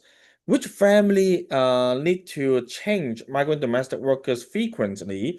And does migrant domestic workers save time for the household labor and improve the gender equality at home? And whether it leads to greater satisfactions with housework and maybe, the consequence will it increase the fertility intentions among the couples in Hong Kong? All these questions are very important sociological research questions. So I conducted the project and I have completed 7 journal articles for that project. So I think that's sort of the background of this digital scholarship project. And after I finish, I conclude my earlier career scheme and wrote the completion report to the LGC. I was thinking what I can do more to generate impact to the community, because it's very important, not only because now research impact is one of the KPIs of the university, but also I think it is also the aim why we want to conduct social research at the very beginning. And what I have done in the past for this ECS project was just publication. So I published articles and that's it. And the problem is these journal articles were not written for the general audience. So they are written for scholars. They're working for the academia, the intellectuals. So there are a lot of limitations when the CRPO of HKBU, Public Relations Office, had helped me to publicize the result of this study. We hold a press event. So a lot of media actually asked me questions, and I could not just throw them the research articles, journal articles. I have to do summaries for them, and they keep asking me figures and a lot of how they can summarize the result for them. Now, so at that time, I was thinking, journal articles was not a very good medium for knowledge transfer. I need to do something extra, and I also have the urge. I really want to retain the data for future use because these data are so valuable, not only for me but also for many other people who can use the data. So I was thinking how I can extend this project and how I can connect my research to more relevant stakeholders, and how can I design an effective interface to facilitate this knowledge transfer activities? So that was my questions.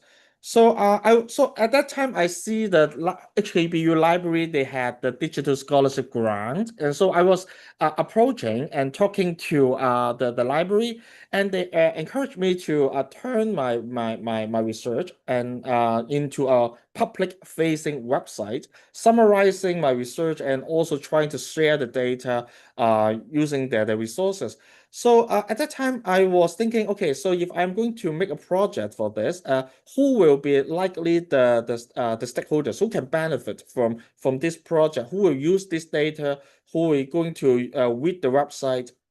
So in my mind, I list out at least five groups of stakeholders. Now, policymakers, they want to make use of evidence-based policies. So they need evidence. And I cannot just throw them the research articles because they don't have time to read the articles, and also sometimes they don't understand all the details of the method, and because they are not written for the policymakers. So I want to transform my research findings to let them know the result of my research. So policymakers, media is also, because after the press event, media keep asking me questions related to families employing migrant domestic workers. So they really want to know a lot about these topics. But again, it's very difficult for them to read the journal articles. So I want to do something to make them citing the data easier. And NGOs, a lot of NGOs actually want to identify groups in need and then design intervention programs to help improve the well-being for people in need. So they may also be interested in this kind of project. And other researchers, academic researchers, as well as researchers in the community, they also want to further analyze the existing data, because now we encourage open science. We really want to replicate the research. We really want to find ways to do comparable research. So I also think that a website will be good for this kind of knowledge exchange. Lastly is for the general public, because this is so relevant to daily life. So many married couples, they are considering employing migrant domestic workers, as well as they have troubles interacting with migrant domestic workers. They want to have more knowledge and experience and guidance. So I think my project can help them. So this five group of stakeholders, that was the target user of this digital scholarship project in my mind at the very beginning stage. And I was thinking, what can I share in this website? So I can share my household survey data, the raw data, as well as some data that is abridged version. So it can be simplified version for the people to use the data. And my publication only used a small part of the data, and it can generate so many more papers in the future. So I want to share my household survey data. I have conducted in-depth interviews. I also want to share the examples and stories of the interviewees, because journal articles cannot show the whole story, the complete stories. We can only show part of their life. So I want to share some of the untold code and citation from this interviewees in the website. And lastly, I also want to summarize my research articles into public facings to convert this knowledge to NGO, to media, to policymakers, and in a way that they can understand. So what I have done is, first I applied for the HKBU Library Digital Scholarship Grant, and thank you for the financial and more importantly, the technical support from the library. So I've made a website. So I want to share the research summaries, share the survey data, share the interview cases to different target groups. For example, the survey data targeting policymakers, media, NGO, and researchers. The public may not be interested in the raw data of the survey, but the public may be more interested to the research summary and the interview cases. So I was trying to match who are more likely to use which part of the data. So this is the website. This is the website. I thank you for the library team. They make a very beautiful website for us. So I have the three-part research summary, which actually convert each of my journal articles into a Q&A format. So basically, it's just like an FAQ for some kind of research questions, and I summarize the finding for them. I summarize some of the stories of the interviewees, interview cases, and as well as survey data. And so this is the research summary. So for each research summaries, basically, I just turn it into a questions and try to provide a short and a summary of that research article answering that research question. For example, I think many people believe that Hong Kong only middle-class families employ migrant domestic workers, which is not true. So I had a paper about this, so I want to provide some evidence and why this is not the case.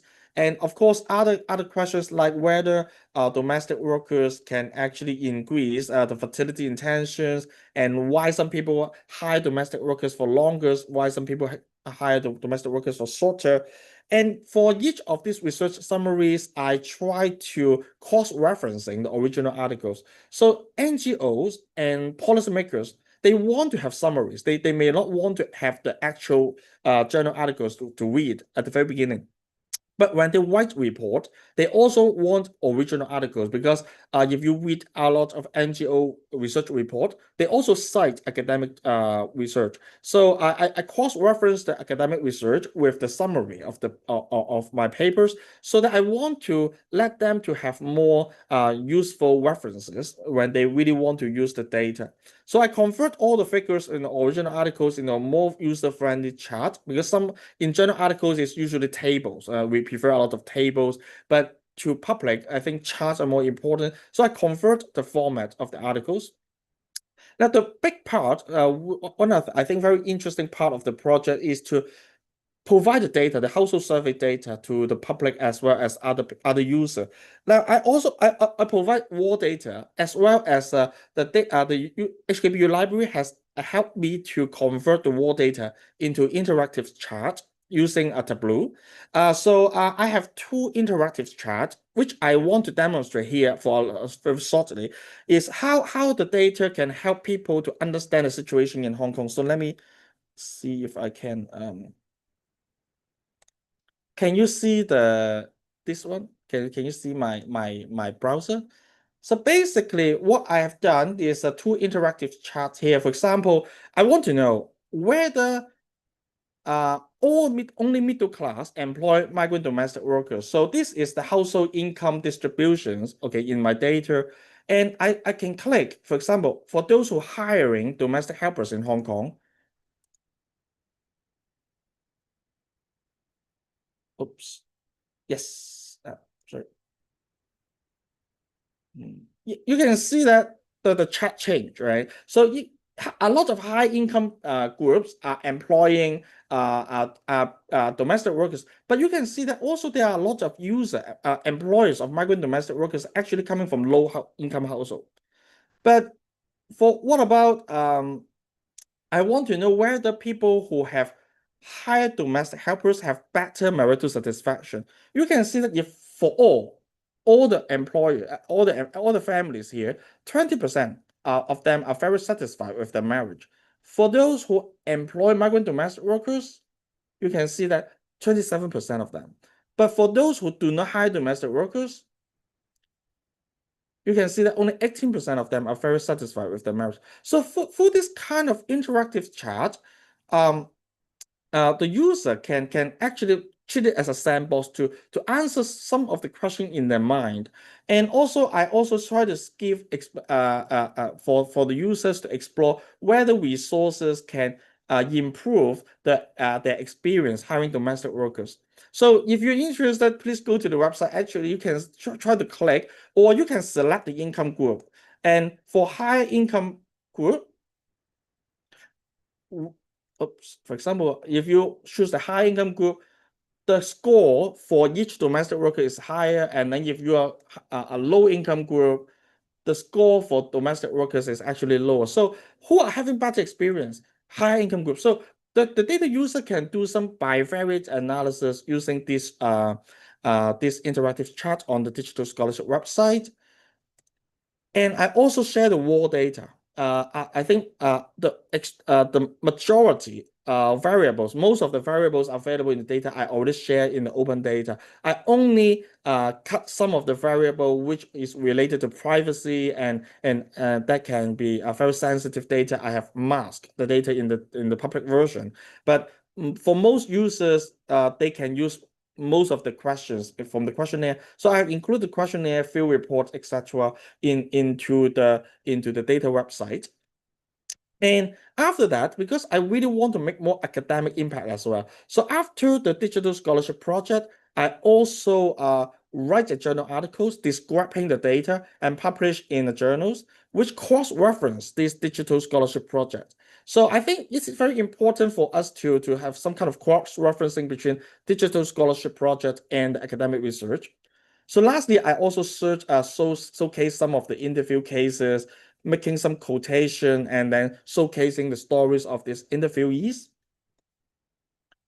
So these are the examples of some of the stories shared in the digital scholarship website, how migrant domestic workers interact with the employers, and what are the usual experience for them, and what are the solutions when they face troubles. So I think different users, public, the general public, the government policymakers, the legislators, the NGOs, the media, they can both get something out from the project and not just leaving all the important valuable data into nowhere and cannot be shared. So I think this is the value of the digital scholarship project.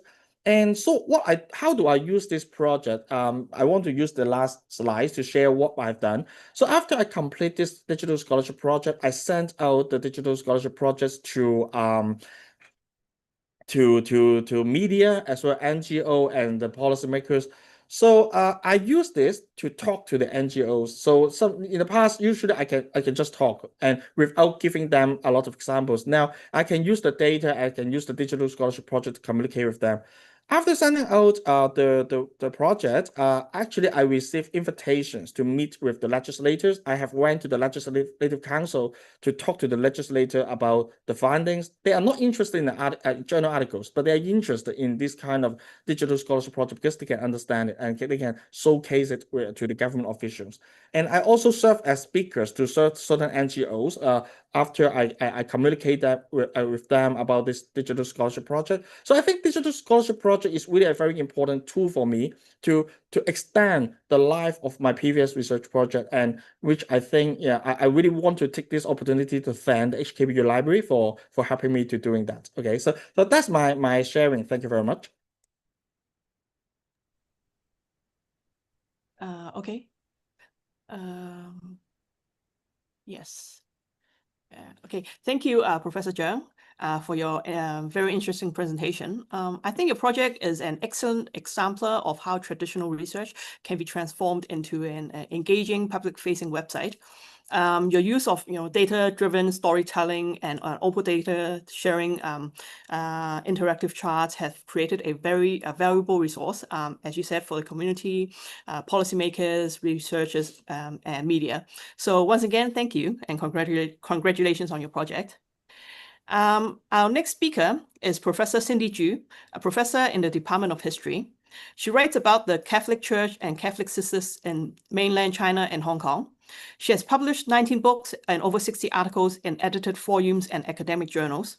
Her recent work include the Palgrave Handbook of the Catholic Church in East Asia, Palgrave 2025, Cardinal John Tong, Renewal Within Tradition in the Catholic Church in Hong Kong, Palgrave 2024, The Catholic Church, the Bible, the Evangelization in China, edited Palgrave 2021, People, Communities, and the Catholic Church in China, co-edited with Paul P. Mariani, Palgrave 2020, and the Chinese Sisters of the Precious Blood and the Evolution of Catholic Church, Palgrave 2016. Her presentation title is Old Catholic Churches in Sai Kung. Please join me in welcoming Professor Ju. Good morning, Professor Ju. Good morning. Can you hear me? Yes, I can hear you. Good morning, everyone. It's nice to meet you in the cyberspace. Let me share my PowerPoint.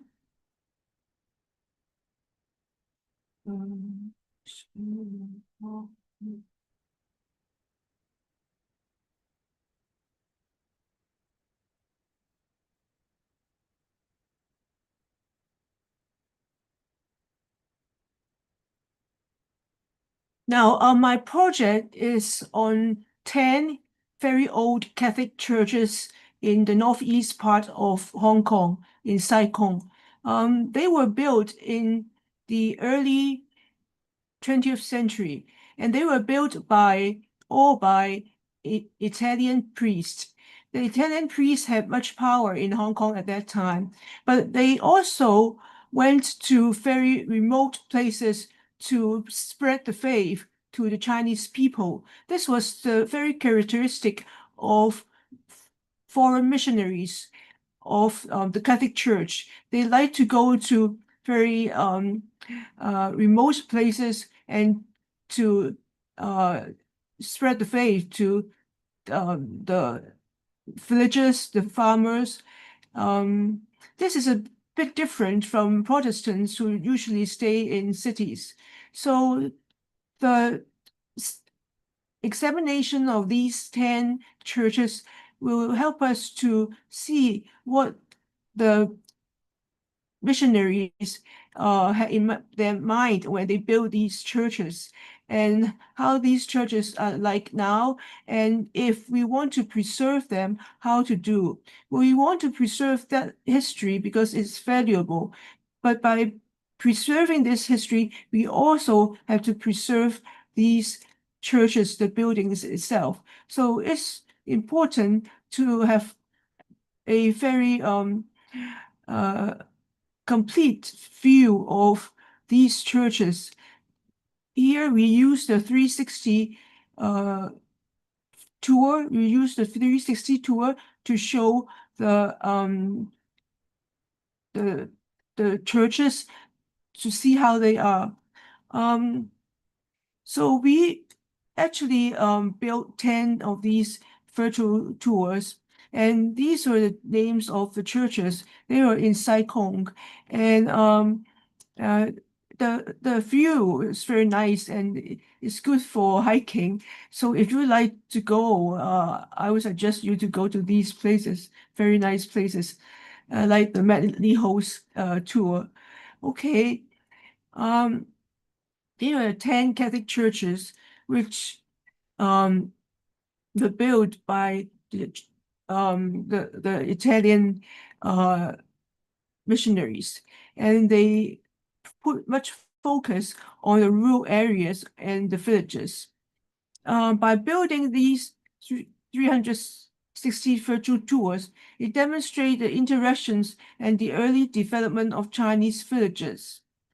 And we hope that by really seeing these churches, we could really understand what was being done between the Italian priests and the Chinese farmers or Chinese locals. And we want to understand the mutual communication between these two groups of people by seeing these churches themselves. So there is a website of the old churches in Sai Kung in in here. Through this website, you could see the what we have been doing. We have been preserving these churches. We have been trying to promote these churches to the local community. So my project is well, it's I would say a small contribution to a bigger contribution of understanding these churches in Hong Kong. Now, when we have to make these virtual tours, we have to we have to take many pictures in every angle in order to be able to make these 360 tours. So these are the pictures we made. And for example, the right-hand side, the one on top, if you click the first button, you will see the this picture. If you click the second button, you see another picture. So this is very convenient for you to see different parts of this church. Now, this is very interesting because if we only take pictures, we cannot climb up to the top of the church and take this picture, right? It's by using the 360 that we are able to make pictures which we cannot make by just standing on the ground. No, that's not possible. But here we can do more than we possibly could do by going there and doing this project. And here are the people, they are trying to preserve the churches, some taking pictures, like they have a tour, okay? So this is really high up. So we are using the camera to picture this, and this is very nice because we cannot see from any angle like this on the ground. Okay, now I do think that during the virtual tours would be actually a good instrument to show us every parts of the church, and it be able to see how we should preserve or how we should understand these churches, why they were built in that way. Is there any reason they were built in that way? So some pictures here. We can actually go inside and take pictures too. Okay. Now, then who will be interested in these tours? Maybe the local families, they themselves would like to see this. And scholars working in the Catholic history in Hong Kong would also want to see it. And maybe someone interested in the architecture of old churches will also want to see it. Okay. Okay, I finished this part. Then I have to share another part. Yeah, stop share. Share another part.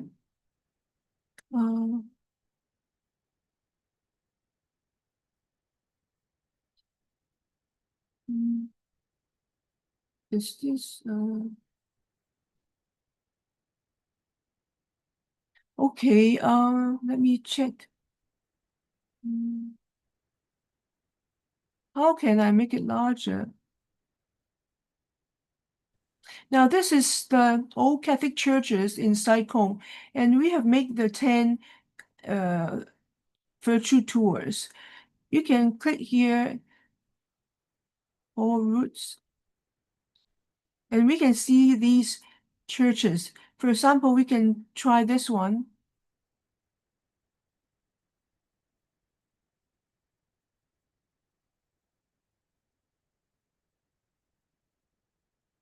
I hope it's larger. Oh.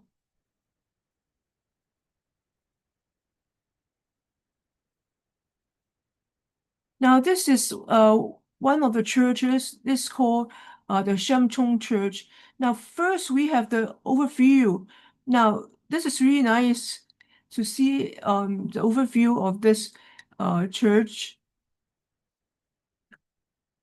We see everywhere, and we try to find it. Now it is here. It is here now. So it's the exterior of the church. Now the church is here above the exterior of the church. And then you can see it from the top, from the bird's eye, you can see this. Now you can see the school that the church, that the missionaries built for the local people.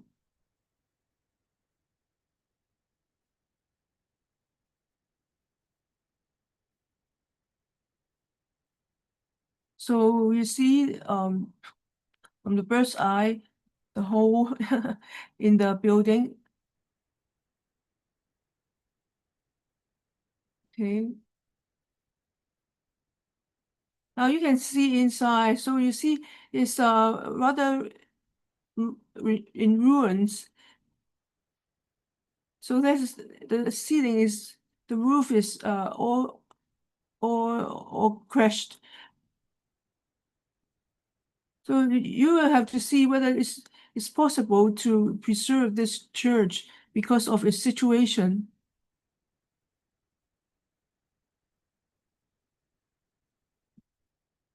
Now, this is interesting.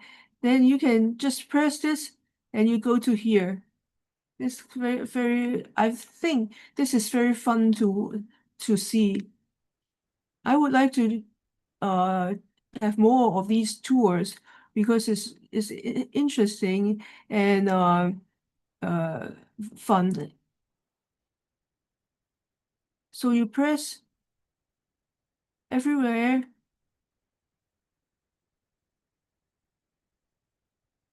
Okay, or we can see another one.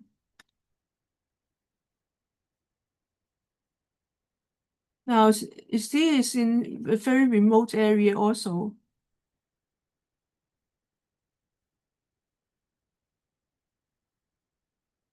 Now, here's the exterior of the church, the entrance to the church. The entrance to a church. You see, it's not so much like traditional churches because it's actually a very small one. So it's not like big ones. You see many decorations. It's not, but it's a very small one.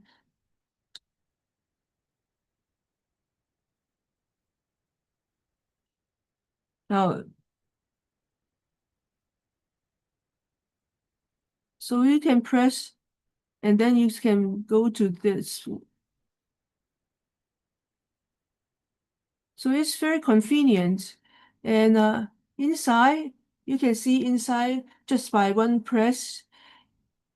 And it's very easy for researchers who wanted to talk about these churches because the information is here. Maybe we can just write a paper on these churches and then submit it to a journal article. Okay. Do I have any time? We are a little fallen behind our schedule, so maybe if you can very quickly wrap up, that'd be great. So Yeah. I think this is a very interesting way of doing research, not just merely by writing or by articles, but by allowing people to see what they were studying from every angle. And actually, people are now preserving these churches. So these churches, some of them became much better than before. So we can use these virtual tours to see the development of these churches from being reserved to now and getting better and better. Okay, thank you. Thank you very much. Okay. Thank you, Professor Ju, for this interesting, fascinating presentation. Yeah, you're correct. Many of these churches are, in very remote locations in Saigon, although the scenic views are very beautiful. But, normal people making a physical access is quite difficult to, being there in person.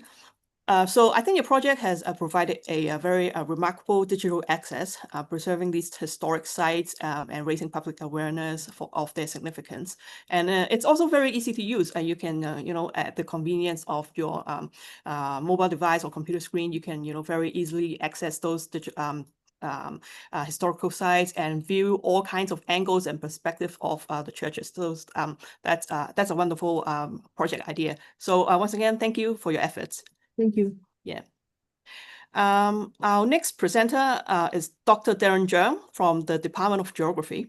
Dr. Zhang is the Principal Researcher of the Asian Energy Studies Center, Honorary Secretary of the Asian Low Carbon Cities Universities Network, Research Coordinator of the David C. Lam Institute for East-West Studies.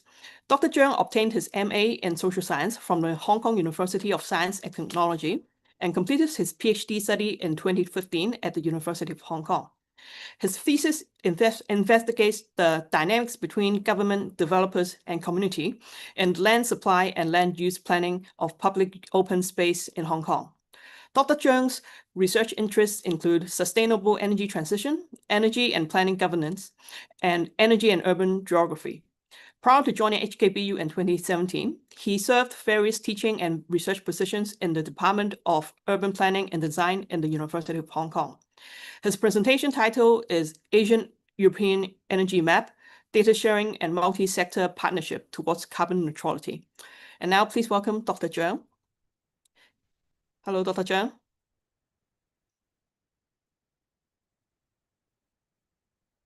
Hello, no, we cannot hear you. Oh, sorry. Okay, could you hear me now? Yes, I can hear you now. Okay, Thank you, Dr. so Zhang. thank you. So let me share screen first. Okay.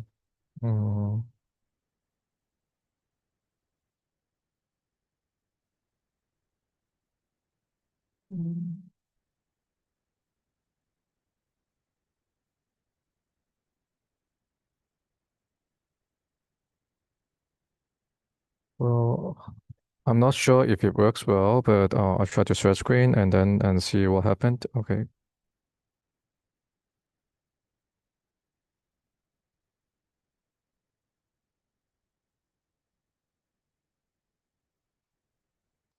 Okay, I'm not sure if you could see me, see my screen, very clearly. Okay. Yes, we can see your screen. Yes. Okay. So now, okay, that's good. So now, I could start my presentation. So today, I'm going to introduce Asian European energy map to you. So the main essence of my presentation and this project is about data sharing and also sectoral partnership.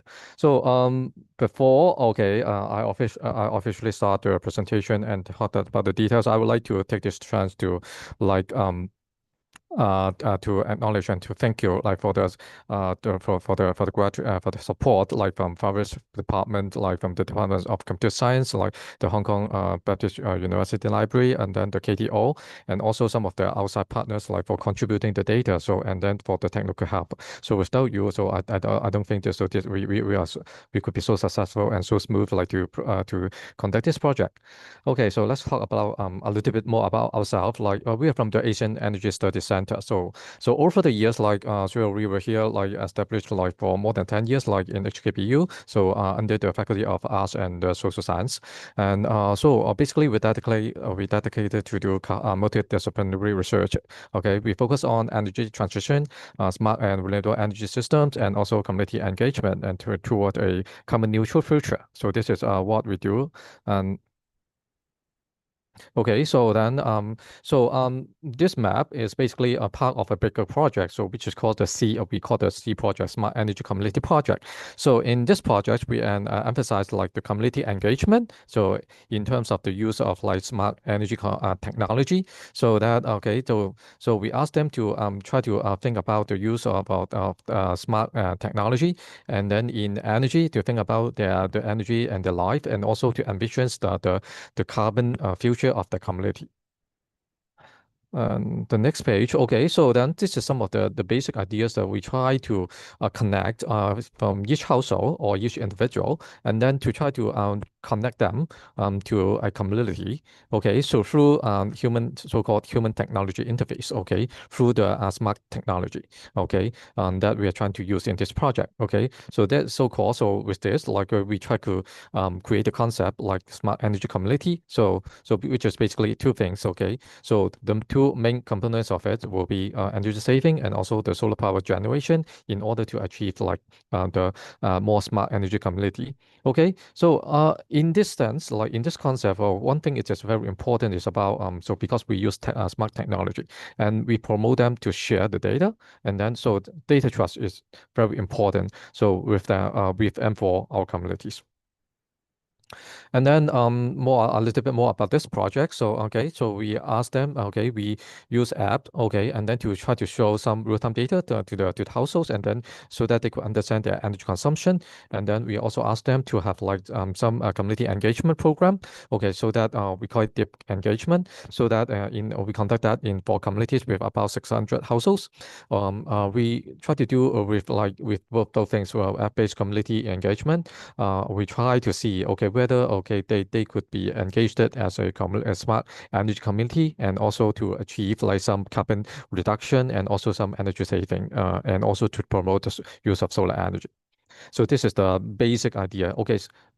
In the larger picture, about the Hong Kong context. So basically, renewable energy is one of the main things. So that is to try to achieve like climate, the carbon neutral of our society. So the Hong Kong government so committed to achieve carbon neutral by 2050. So one big thing is about the use of renewable energy. Right now, it is about 1%. If you talk about solar, so it is like less than 0.5%. But however, if you look at the climate action plan, the latest one, published by the government, so the target is like in 10 years time, 2035. So they want to have like renewable energy in the fuel mix for about 7.5% to 10%. So and then it is like, well, a concern. So how do we get from 1% or 2% like to 10% or to 7.5%? So the main thing is that we think that and in our research agendas, we think that like the use of the solar is one of the main thing to achieve this. So what do we do? Renewable energy. So I think like we think that there is like vastly untapped solar renewable energy potential, especially in solar. So because like we have like a lot of rooftop, we may not have a lot of vacant land and then to develop solar energy, but we do have like the rooftop, and then and some of the housing, whether it is high-rise housing or low-rise housing, so are suitable for building the solar panels on the rooftop. So then we think that we could still contribute. However, the amount it is, so we could still do it. So in the society, we see that then the solar adaptation and also the solar energy generation is basically demonstrating an increasing trend. If you look at the Hong Kong Electric, the Hong Kong Island, or you look at CLP, the Kowloon and the Little Territories over the last 5 years, you will see that. So it is a rising trend. So that means that the society basically welcome the use of solar, and then they are going to support that. Just that the government may not commit to use a lot of solar energy. So this is some of the basic ideas that we try to develop this so-called Asian European energy map. So there were 2 parts basically. The first one is about the city solar map. The second one is about the city energy map. The first one, as for the city solar map, we want to showcase the solar generation and performance of some individual, solar systems in Hong Kong. We want to tell the stories, tell their stories, how they're doing, okay, why they do it, and also, okay, what kind of contribution they are making to the society, okay, however little, okay, they are doing their part, like in the society. So we want to show that, okay, they are trying to contribute to the carbon neutral of Hong Kong. As for city energy map, we want to try to invite like our participants in our project and then to show their energy consumption, okay, individually, okay, but anonymously, okay, to our map, and then to showcase, okay, whether there are hotspots of energy consumption, in terms of time, period of time, and in terms of like some of the areas, and in terms of like what kind of like some of the social demographics, okay, and whether the use pattern is affected, is affected by different weather situation, etc. So we want to try to give like this opportunity so that the household could be able to benchmark themselves and then to compare themselves to the others, whether they contribute to energy saving or whether they are not doing a good job. So this is the main idea, so that we try to promote the data sharing, whether it is solar generation and also energy consumption. Okay, so this is the again the objective like of the city solar map and the city energy map. So the first one, okay, so as for the city solar map, okay, we want to enable the open visualization of some of the solar PV performance. As I just showed you, okay, so the two electricity companies in Hong Kong, so they only have aggregated data, but how about individually? So each solar system, so these data are usually not available. We provide this opportunity, okay, to do a pilot, and so that to invite some of the solar system to share the data, and then so that individuals like the society could be able to see the individual solar system and how they performed.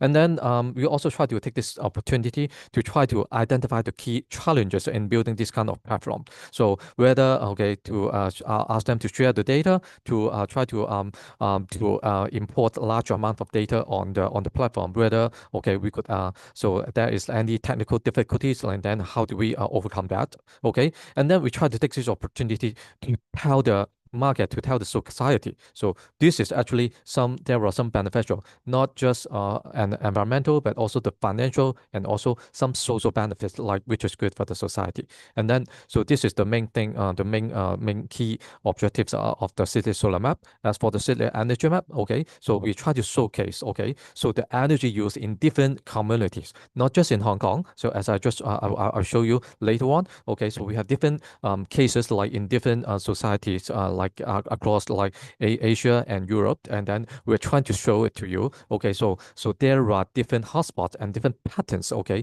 in terms of the period of time and in terms of the in terms of like the location. So there are some different patterns like in energy consumption in different society, in different community, okay, that we could show, and then we could also identify, okay, so whether they could be able to achieve energy saving, and then what kind of like environmental benefits that they could bring to the society.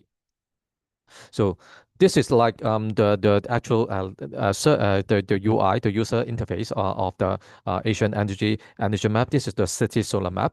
Okay, so and then through this project, well, we try to, okay, first of all, we collect the solar data, okay, from individually, okay, from individual solar system. Okay, so we ask them to contribute their solar data. So usually this data, okay, so are collected by the inverter, is basically real-time data. So of course, like when we show it in the map, so it will become historical real-time data. But still, okay, this is like a big data. Okay, so we try to put it on the website, and then we try to tell the story. Okay, so whether different sectors like are contributing to the society. Okay, of course, it is based on the number of cases that we collected.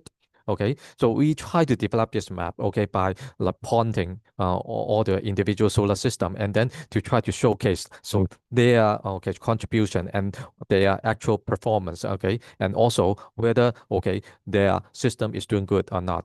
Okay, so and this is about the idea, as you could see, okay, from the left hand side, okay, this part first, okay, and then we could document. So we have about 24 sites, okay, on the map. So where we have the total capacity of so and so, and then how many panels are included in total of these 24 sites, and then how much electricity are they going to yield, like in annually and also daily, okay. Okay, so and then we could also document like the total environmental benefit, like the total carbon dioxide emission or avoided. Okay, so that means that the carbon reduction, like for the society, and then there are some contribution to the carbon neutrality, like of Hong Kong. So this is the society, like contribution to the carbon neutrality of Hong Kong. And then, okay, taking this case as an example, this is one of the first case that we collected. So, and then they are willing to share their solar data to us, okay? So, and then, okay, apart from telling what the performance of their solar system, we want to document their story. So each of this solar system, so we think that so there is a story behind, okay? So we want to, okay, we do interview with them, and then we want to tell the story about what are the motivation for them to install the solar system. So some of them, this one, for example, this is an NGO, okay? So an NGO, okay, they don't just look for financial benefit like from solar generation. So usually, okay, so they look for their contribution to the society, and they also look into the educational opportunities for the people that joining their campsite. This one, for example, so and then whether they could utilize and take advantage of the solar system, and then to teach, okay, the public, okay, so about the environmental values or the social values that so they are trying to tell according to their mission of the NGO.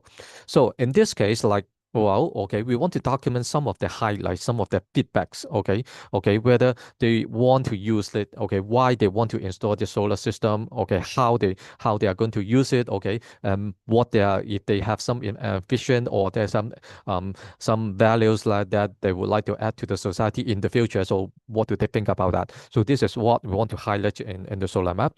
And the next thing is like, of course, like as I just said, so we want to document the solar energy generation. Okay, one thing as you could see like from these pictures is about the technical failure. Okay, in some months and then in some days you could see that, okay, the solar generation is actually 0, so which is like abnormal. So well, in this case, like, this is one of the function of this map that we could show that there are some technical failure, okay, of the system. Okay, why is it showing 0? Of course, like, well, there could be the connection problem, there could be the technical failure, okay, the panel is not working, though there were different kinds of like technical failure. But through this map, we could also show it to the users. Okay, this is, well, this is something that is not abnormal happening, and then we could also document that. Okay, so what is the performance like in each month, in each day, and in each week, and then whether, okay, your performance is good as compared to other NGO peer, okay, etc.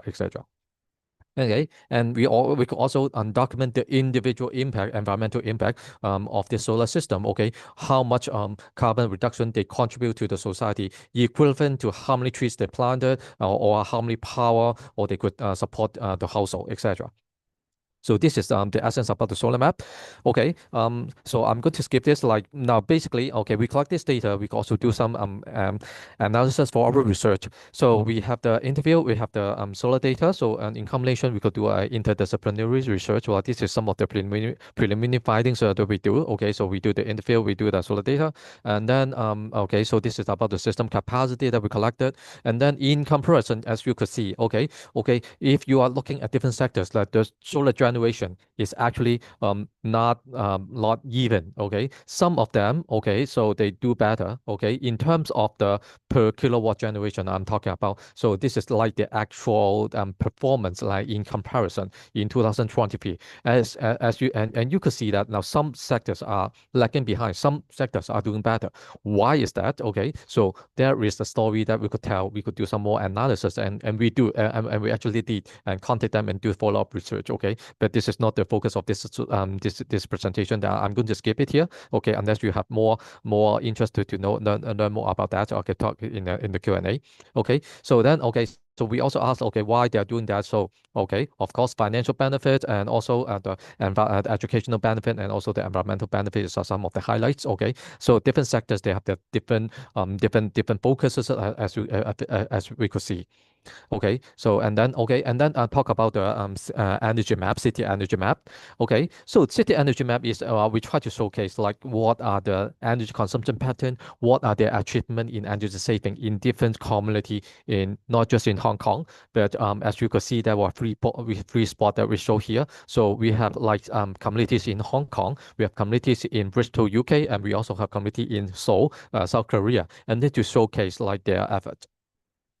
Okay, so then again, it is very similar to the setting of the solar map. Okay, we try to showcase how many numbers of the sites are there in this map, and then we try to show that so how much consumption are there, and then in each of the cases, and then how much benefit so in terms of energy saving, okay, or energy consumption, okay, so they contribute and they make to the society. So basically, it is in reverse because like it is energy consumption, okay. So actually, so they are consuming, they are emitting carbon dioxide. So this is in reverse in terms of solar generation. So because like it is basically minimal or even zero carbon emission, so you're reducing the carbon dioxide. But if you are using okay electricity, usually okay because like still okay in our energy mix as I show it to you. So because we still use fossil fuel, okay, so that means that for every unit of electricity you used, you are actually emitting carbon dioxide. So this is why we also showcase to you. Okay, so if you use so much and so and then your carbon emission will be so on. Okay, etc.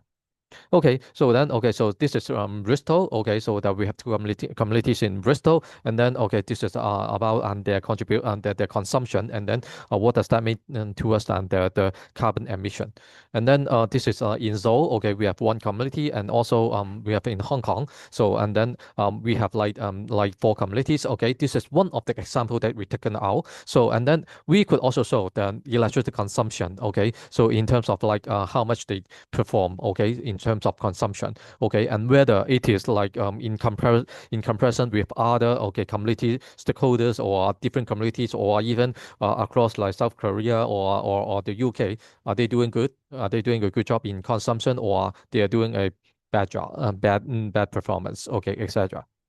And okay, we also have some sort of matrix to showcase like how much do they stand, or it is like a ranking. Okay, how do they do? Okay, do they do it good or do they do it bad? Okay, so good is like maybe they get a high score. Okay, if they do it bad, they get a low score, etc. Okay, so then we also develop something like a bulletin board. Okay, this is another one. Okay, so that okay, so this is still in developing, but we asked them they could put some feedback like, or the other people could also put some feedback about these cases, like if they want to. Okay, so there would be some interaction, so we could use like for the future research, like if we want to use like this map and then to do some interaction with them. Yeah, this is another example and in Eastern. Okay, so and then to conclude, okay, so we try to demonstrate that now if you allow us to use the open data and then to share on an open data, openly shared data platform, we could actually promote and document the carbon emission and also carbon reduction achievement, whether it is achievement or performance, like for the society, so that okay you could benchmark, okay, you could compare yourself, you could actually do some competition among yourself, like for future potential research. Okay, so this is the 2 core tools like that we developed, the city solar map and city energy map. We try to connect the data and technology and community. This is how we do that. So in this case, we also enhance the public understanding and then the engagement, so that they could engage more in renewable energy and also energy saving. We try to strengthen, so because like to get this data, it is not easy. It is about multi-sector collaboration. So we invite like the schools, we invite the NGOs, we invite individuals to contribute the data. So this is like a lot of people, okay, and we mean that so whatever climate stakeholders like you are in the society, actually you could contribute your data and you could like contribute to carbon neutrality. This is what we want to show.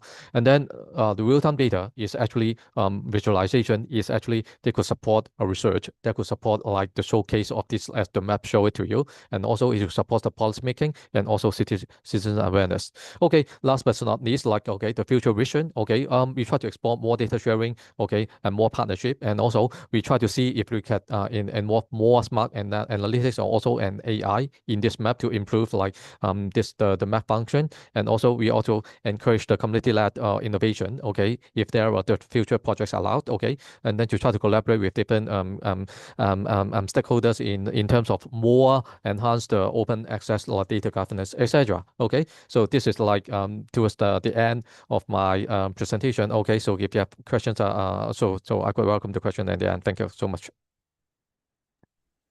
Okay. Thank you, Dr. Zhang. I know that this project, your team had to overcome many technical challenges in, collecting and providing the real-time data and also presenting them in a synchronous way on the website. So once again, I thank you, for your team's efforts and in the data processing and the data preparation. I also understand that the solar energy map the city solar map is also in the final stages of its data preparation. So I very much look forward to the launching of your city solar map. Once again, congratulations. No, thank you. Yeah.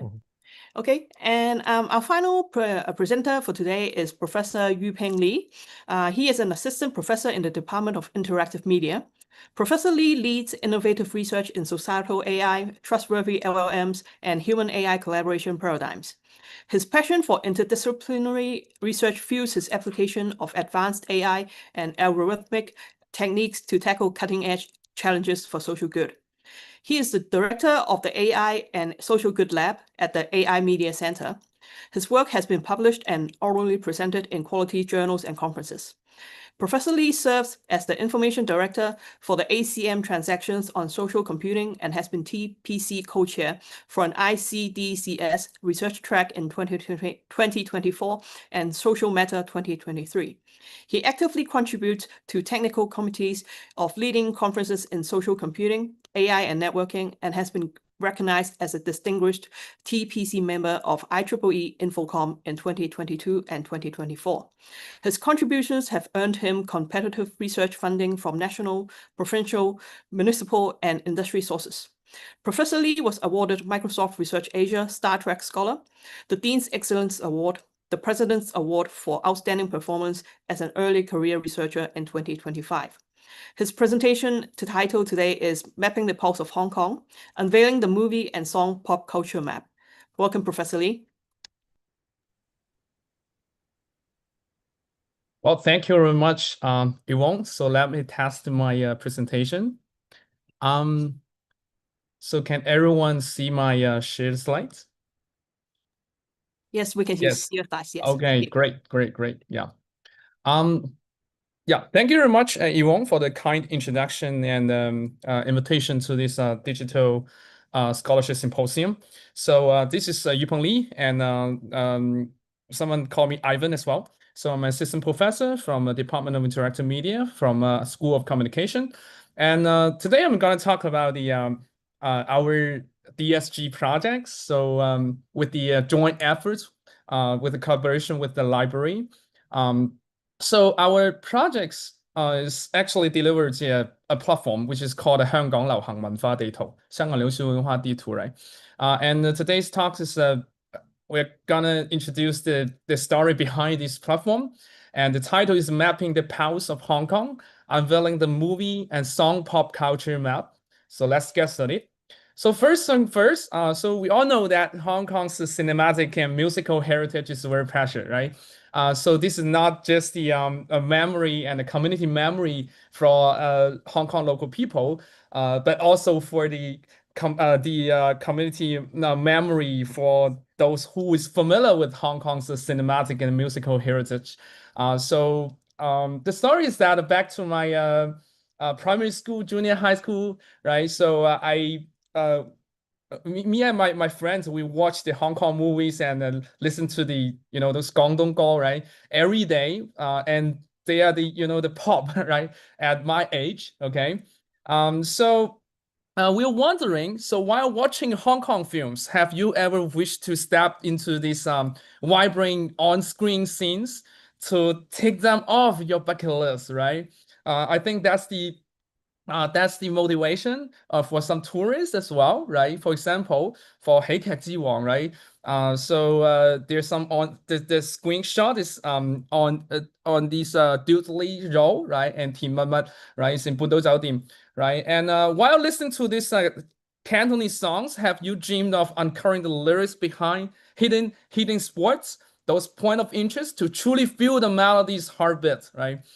So for example, this 老派約會之別要 right in the 赤柱 right there's a lyric mentioned the 赤柱 right but unfortunately so the legacy this kind of legacy risk of fading so they're fading out right the fading legacy so requires us to evoke the resonance right so Hong Kong's cinematic and musical heritage preserves generational memories as I said and brimming with iconic filming locations, celebrities, and Cantonese songs. So this does not need to like justify more, right? So yet this legacy risks fading, demanding a digital bridge to connect on-screen scenes and lyrics to real-world geography and history.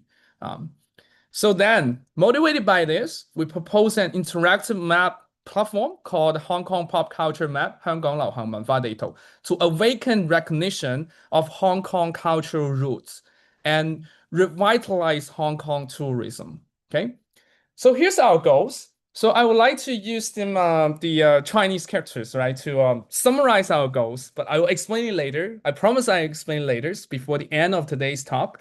So first, 歲月神偷身臨其境，歲月神偷身臨其境 right? Second, 花樣年華，風華絕代。Third, 重慶森林按圖索驥，重慶森林按圖索驥。Fourth, 一代宗師繼往開來，一代宗師繼往開來。Right? If you have a good eyes, so what are they? What are these characters? They are actually the Hong Kong movies, right? 歲月神偷、花樣年華、重慶森林、一代宗師 right? So I would like to use the metaphor hidden behind these movies and then to explain our goals. So I'll explain it in English later, okay? So first, here's a glimpse of our platform. This is the homepage, right? With a very beautiful design, right? This is a credit by the library's colleagues. And here's the look of the interactive platform. You can see that we can like search the movies and the songs, and then to look into this metadata, rich information of these movies and so these artworks. And then importantly, you can find out the connections between this art world and the spatial world, in the spatial world. So in terms of the implementation data summary, so this platform spans I think 3.5 years. So we start in 2022. We also experienced the change of the teams of the library, the collaboration, right? So the first challenge is that to find out those data sources. We want to find out those lyric sources, resources, films information, subway station information, road information, building information, and that's just the start, right? That's just a start. We will crawl those data from the web, and then we also use the crowdsource methodology to crowdsource those information posted by the users from different social media platforms. And importantly, we spent quite some effort to do the data cleaning and verification. So to figure out those accuracy of the information we collect, because those information is just posted by someone online. We need to verify it because our domain of the platform is on HKBU's, right? HKBU's domain. We need to be responsible for the accuracy. So basically, we connect the art world and the spatial world, the real world, okay? And then with the careful design of the interface, so that we have launched this interactive platform, Hong Kong Pop Culture Map. So here's the implementation summary. And yeah, I would like to mention a bit the data verification, the fact-checking process. We spent more than 2 years, I think, and collaborated with the wonderful colleagues from our library, Yvonne, Rebecca, right? Here's an example to just to like showcase the challenges. For example, we have this film which is called Shock Wave, 拆弹均压仪, right? And then want to we retrieve those spatial information. For example, this spatial information is called 安達中心, right? And if you're familiar with Hong Kong, the geography, you know that 安達中心 is that there are more than one 安達中心, right? And then we crawl this information on 安達中心, find that okay, there's one so located in 西營盤, right? And there's another one located in 尖沙咀, right? 尖東, right? And then we need to manually, right, to identify so which 安達中心 is, right? And then find that okay, so this 安達中心 is located in Modi Road. And then, so that we know that, so this 安達中心 located in 西營盤 is not the one, so we need to label, okay? The other one is actually the one, right, who where this shock wave, this 拆彈均壓儀 is filmed, okay? So this is just one piece of fields of data records. So for each data records, so we have, you know, many these kind of data fields we need to verify. And we try some AI methods, right? So because I'm doing I'm doing the interdisciplinary AI research, I use LLM to try to automate this process and discuss it with the library team. But at the end of the day, we'll find that, right, you know, these AI-based methods not trustworthy. We still need to last mile, right? Close the last mile to use the manual checking, okay? So this spends more than 2 years, okay? The process is very time consuming. We have more than like 15 student helpers helping this project over the 3.5 years, okay? And here's the data statistics. We collect the data, right? And then present to visualize data on this platform. Importantly, want to mention that Hong Kong's cultural map, so our 香港流行文化地圖 is live. It's a live map.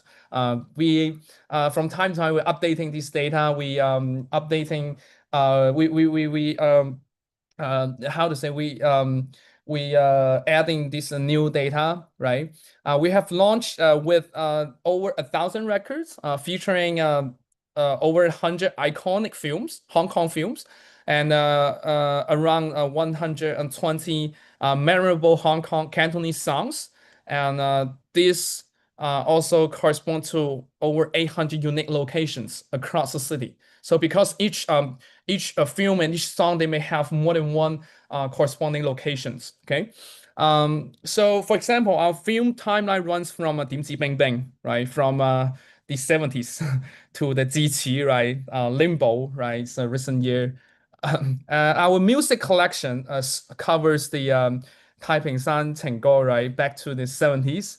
To this mass run, right, which is recently established. Okay, and more data is on the way, so stay tuned. So we just launched the 1/3 of the data, so we collected. We're still fact checking with the libraries team. Okay, and here's the interface. Here's the feature of the interface. So as a user, you can you know, use our unified media search. So that means you can like input the single query. So the single query interface for the comprehensive film and song discovery. You can discover those film your favorite, you like, and then we also implement the in-depth contextual data, which provides detailed metadata, including the scene narratives and the geographical settings.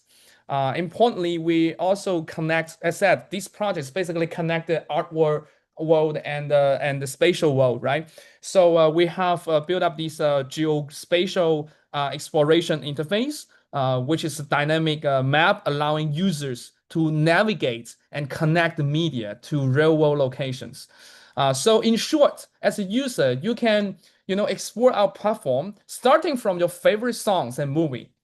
You can also explore our platform starting from this point of interest. So for example, you travel around Hong Kong, right?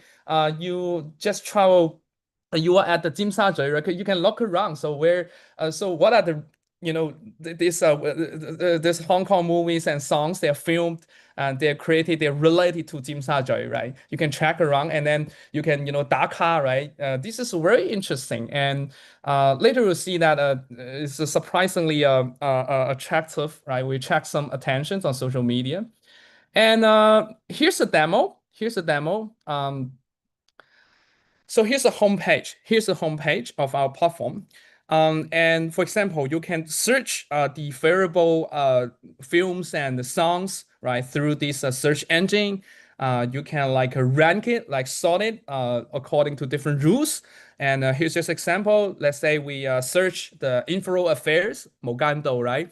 And then you can see that the list that contains multiple sports corresponding to the Mogando. They are actually where the Mogando is filmed, right? There are many those scenes they are filmed of Mogando. They are filmed at the corresponding sports, and yeah, this famous sport is located at North Point, Bakong, right? The Tin Toy, right? As at our in our platform's homepage, we have this cartoon, right? So this is the most famous one, I think.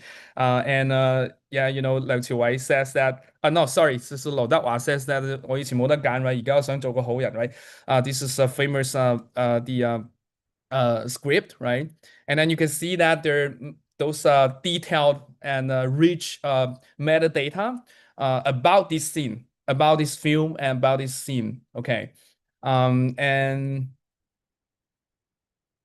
yeah, and then you can also start from the point of interest. As I said, you travel around Hong Kong, you're about to travel to somewhere, right, in Hong Kong. And here's just example. For example, you want to travel to, Siu Sai Wan or, Sep O, and Chek Chu. Yeah, you can look around whether there's some, interesting movies and songs, right, that you may like, okay? And then you can check those point of interest. And yeah, let's see. Let me speed it up. Yeah, for example, here's a check tree, right?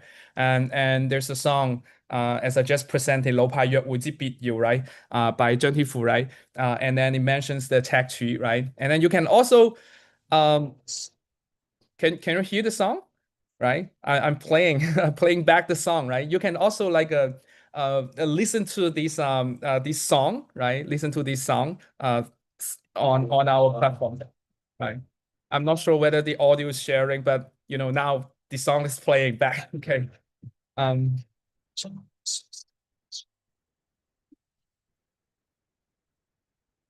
Yeah, and there's some other function you can check out our page, which lists out all these data pieces. Okay, and you can like go through this list, and then you can check the details of these movies or songs as you prefer. Okay, you can sort it from by time. You can sort it by the by some other rules. Okay, and then you can further look into the specific pieces of the artwork, right? For example, this is Chatan Junga. You can show its corresponding sports on the map. These labeled the sport point of interest. They are all corresponding to this film. Okay. Yeah. All right. So this is just a very quick demo. This quick demo of this our platform. I hope you like it. And here's the implication. Recall our goals, right? So the first implication is that we aim to transform passive viewing, listening into immersive journeys that foster community memories. These community memories not just for the Hong Kong local people, just also for those who is familiar with Hong Kong's cultural heritage. Okay, and second, we offer the international audience a glimpse into Hong Kong's vibrant culture. Third, we aim to guide users to hidden landmarks via interactive map and revitalize the Hong Kong tourism. And fourth, so we aim to bridge the past and present, preserving Hong Kong's unique stories across generations. So to connect to the Chinese characters and this famous film. The first one is 歲神偷森林奇景. Second, 花樣年華芳華絕代. Third, 重慶森林愛徒索契. Fourth, 一代宗師繼往開來. So that's my summary of the implications. And this is evidenced by the social media. Okay, there are very hot posts on social media, for example, 小紅書, 小紅書, red notes, right? So they are not. The posters are not. We don't know those posters that they kind of want to publicize the project for us. And I also asked Yvonne, right? So it seems that the library colleagues they don't know these posters as well. And on Facebook, 小紅書,小紅書and Facebook and threads, they are representing the either the mainland China's community as well as the Hong Kong local community. Okay, and yeah, there are more posts now on the 小紅書, right? So as of today, we have attracted the over 1,800 likes on social media. Acknowledgement. So first thing first, I want to acknowledge the efforts from the HKBU library, Rebecca, and Yvonne, Enoch, Annie, Eric, right? And the Kawai and Dr. Timmy Chen, who initiates and applied for this DSG project with me. And importantly, the students, right? The students, without your efforts, we cannot launch our platform, okay? And about me, so I'm leading this AIM, AI and Social Good Lab, and here's my research focus. I'm focusing on the societal AI and trustworthy LLM, human AI collaboration. And here's my context. So we envision a trustworthy digital future where AI and human society co-evolve harmoniously and organically, driving progress that benefits all. So the last but not least, we call for the collaboration. So to be honest, initially this project is just for fun. So but now it seems that it becomes very interesting and it becomes exciting when we see those when we see it becomes popular on social media. So we welcome the collaboration in either teaching and learning, interdisciplinary research, and AI for social good. Okay. And this is pretty much my presentation today. Thank you very much. Okay, thank you, Professor Lee, for the engaging presentation, and also thank you for this wonderful initiative of creating the Hong Kong pop culture map with us. For the Hong Kong people to rediscover or reconnect with their cultural roots through films and music. So that's very interesting. We also very much appreciate your team for the meticulous efforts in curating and data cleaning. So and we're very eager to see the database grow in future with the future editions. So thank you once again. Yeah. Thank you, Yvonne. Yeah, thank you. So thank you to all our HKB speakers for their insightful contributions. We will now open the floor for a collective round of Q&A session. So please type your questions into the chat or unmute your microphone to ask the questions.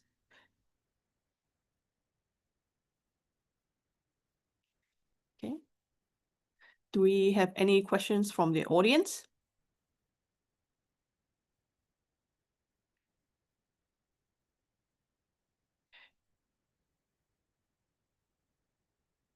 Okay, maybe I'll ask a quick question. So maybe I'll ask this question to Dr. Zheng on his energy and solar map. Hello. Dr. Zheng, can you hear me? Yes, yeah, please. Yes, yes. So you mentioned about how you are collecting data through different communities and to allow them to contribute their data for a sort of a comparison or competition sort of data, providing the data, for the comparison of community performance. So how do you engage those users, and how do you collect these data and ensure their accuracy and it's up to date, and how do you keep their engagement? Okay, so basically, all the data are collected through our research project. So and especially when you talk about the energy map data. So and then what we collected is about in terms of the participants. So we did interview with them. So first of all, and then we try to collect like two things. And also apart from the interviews, we try to collect two things from them. The first thing is about the real-time electricity consumption data. So and then some of the households like say taking Hong Kong for example, so they install the smart meters. Okay, so this is also applicable to some of the households like overseas. Okay, so and then so usually the smart meters so there's a platform for them to download the data for themselves or for their own use. So we ask for their consent. Okay, so to share this data to us. Okay, so because like the data is actually like collected from the smart meters installed by the electricity company. So we treat it as like the most reliable electricity consumption data. And also now if it is not available, so usually we also collected the electricity bills and in order to computate the solar the electricity consumption. So in a certain period of time.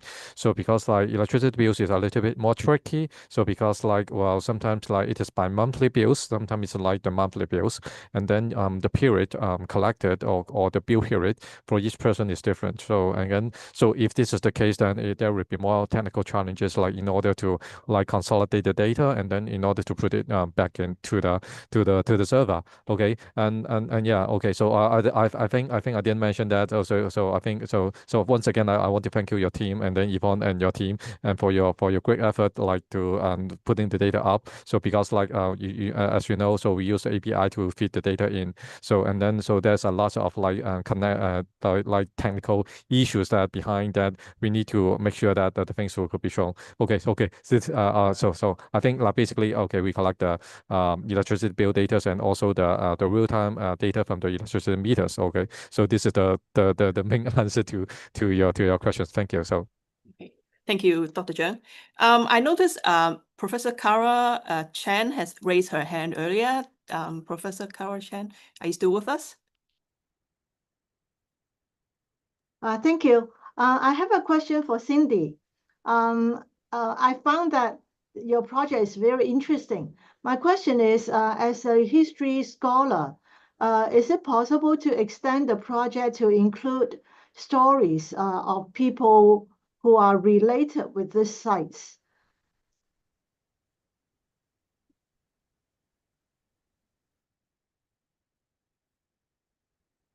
Professor Ju, can you please unmute your microphone?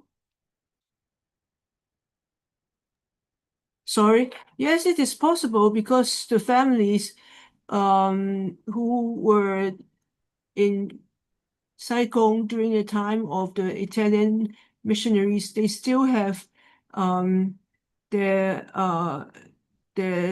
grandchildren staying in Saigon. So there are still families of that time. They are still in Saigon, and we can do oral history with them. That is possible. And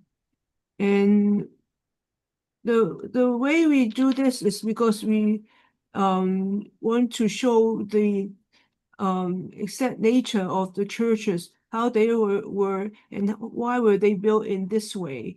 And it is more interesting to see this than merely to see just ordinary photos or ordinary journal articles. So we plan to build further from this 360 tours to the way the churches were when they were first built. We want to the second project is to see how the churches were exactly when they were first built, when they were nice and and the people when they were first in Sai Kung at that time. So I think we can still use this method to see how the environment was at that time during the building of the churches and how they were really at that time when they were built. So this is a show of what they were now, and we can show what they were at the time when they were first built. And I think this will be an extension of the person project. Okay. Thank you. Okay, thank you, Professor G and Kara. So we have one more question. Maybe I can quickly address that. It's from Jamie. The question is, can the library share some specific tasks that they get involved to support different projects? So yes, our digital scholarship team, we are a all-round service provider, all the way to from project management overall overseeing the project development. We provide technical consultation and advice to our close collaborators of HKBU faculty member. Also from UI design and technical development, as well as subsequent hosting and maintenance as well. So it's a all-round digital scholarship service from us. Does that answer your question? Okay, thank you. So I think it is about time that we wrap up this round of Q&A session. We now have a evaluation survey. So thank you once again for everyone in joining us today at this Digital Scholarship Symposium. It has been a great pleasure to hear from all the incredible projects and innovations shared by our distinguished speakers. My special thanks to Professor Schnapp, Professor Zheng, Professor Zhu, Dr. Zheng, and Professor Li for their insightful presentations. I would also like to extend my gratitude to my colleagues in the Digital Initiatives and Research Cluster of the HKBU Library for their dedicated work in making this event possible. I hope you've had an enjoyable and fruitful time with us. We will be hosting an exhibition of this year's digital scholarship projects from November 3rd to 13th at TDDC Level 2 of the main library. So this exhibition will feature today's digital scholarship projects as well as some of the other digital scholarship projects that we've developed in the past with interactive games and prizes. So please do come and visit us for a hands-on experience. I will also be there to answer any questions about the digital scholarship grant as well. So finally, I will invite you to scan the QR code on screen to complete our evaluation survey, as your feedback would mean a lot to us. Thank you once again. I look forward to seeing you at our upcoming exhibition and at next year's symposium. Please stay tuned for our library's announcements for future events. Thank you once again. Goodbye. Have a good day.